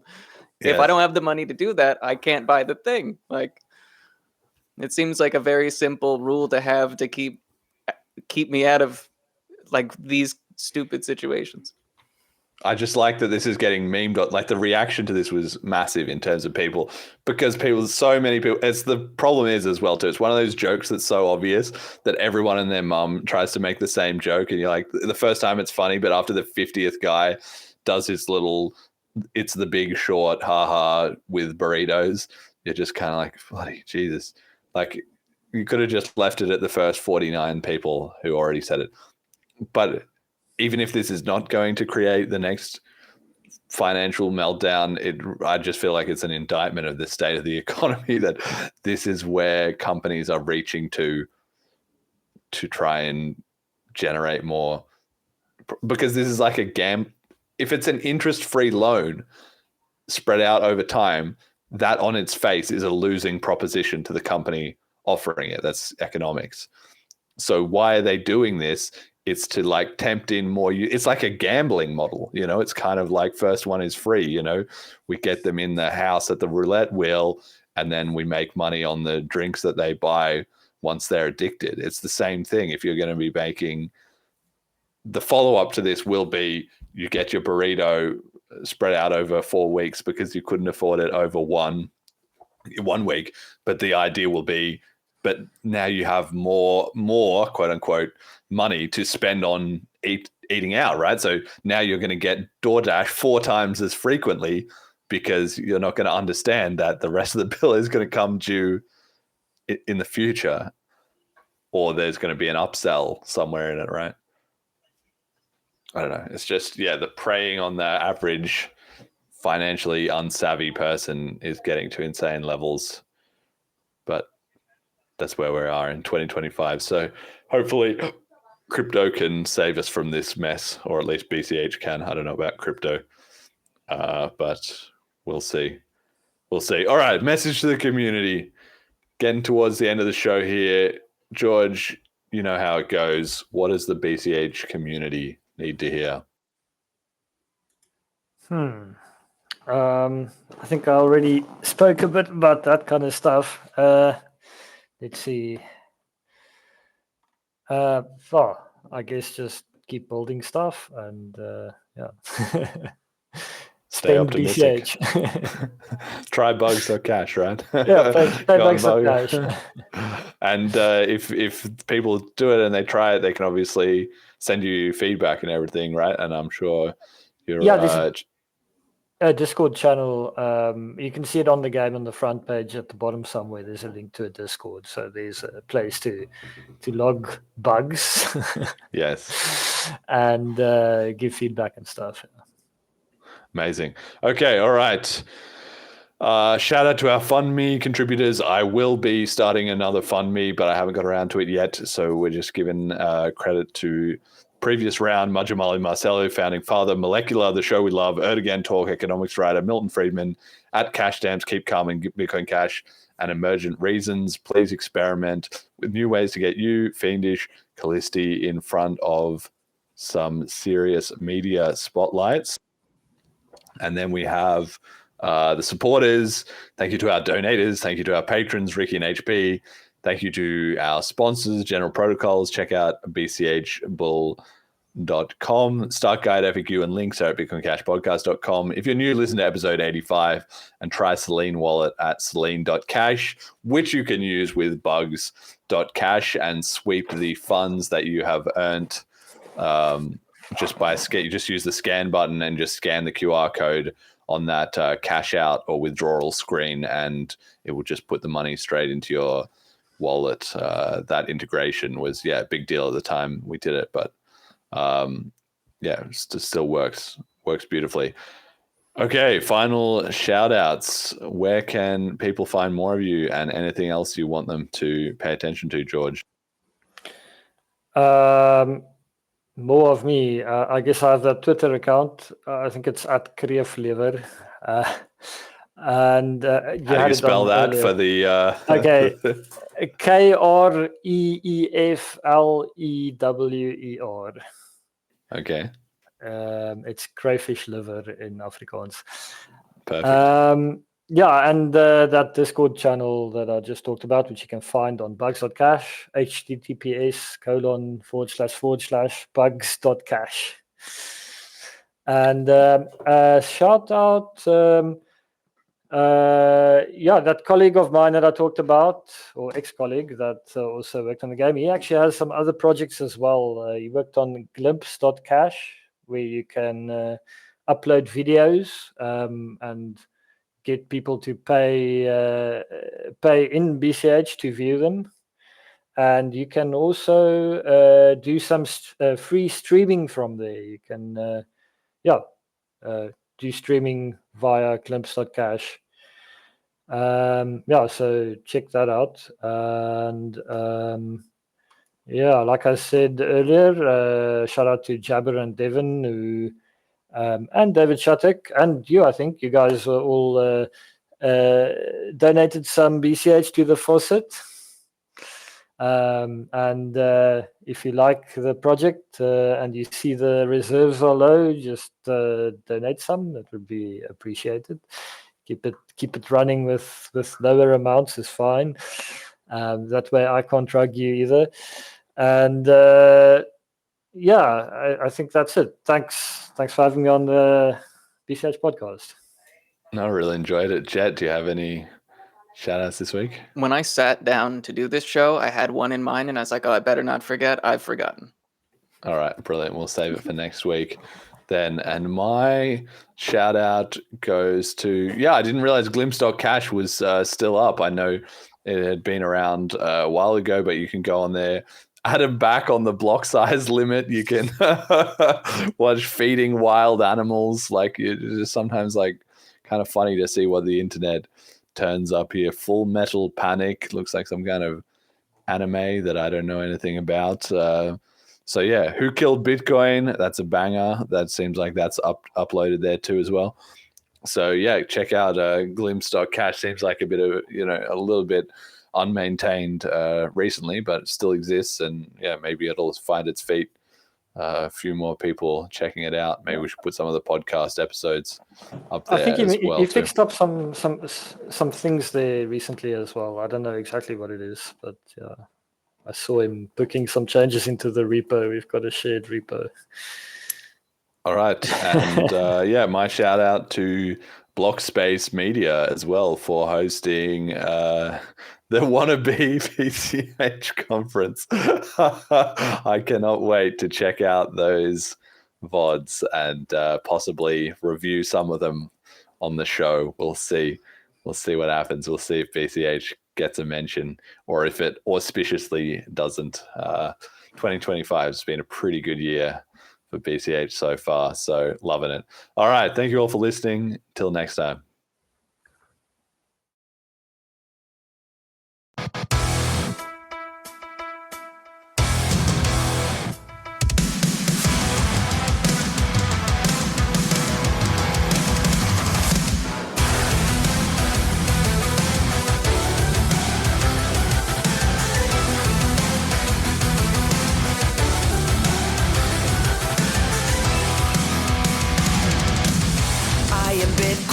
I'm not nervous, I'm the tech that changes what society is. I am money, I create freedom, and I'm limited so I know what my worth is.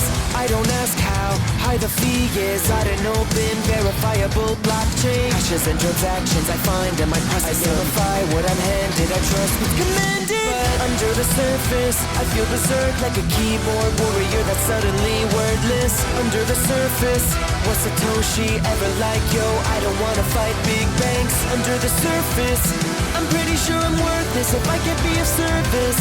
A bug or a hack, a line in the stack that breaks the camel's back. What breaks the camel's back? It's growth of the fees that'll never stop. Whoa, users that'll leave till we just go bump.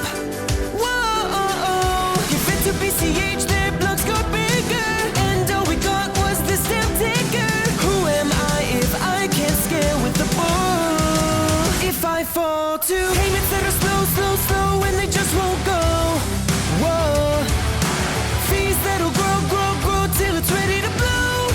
Whoa, give it to Satoshi, blockchain is stronger.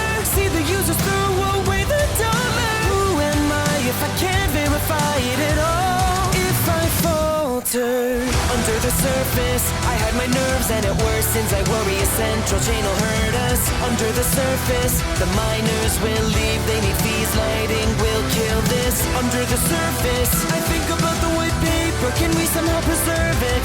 Line up Maxis, yo, electronic gold blow. Who can try to stop it, tumbling, we're on it goes. But wait, if I could scale to support the whole world's transactions, would that free some room up for more?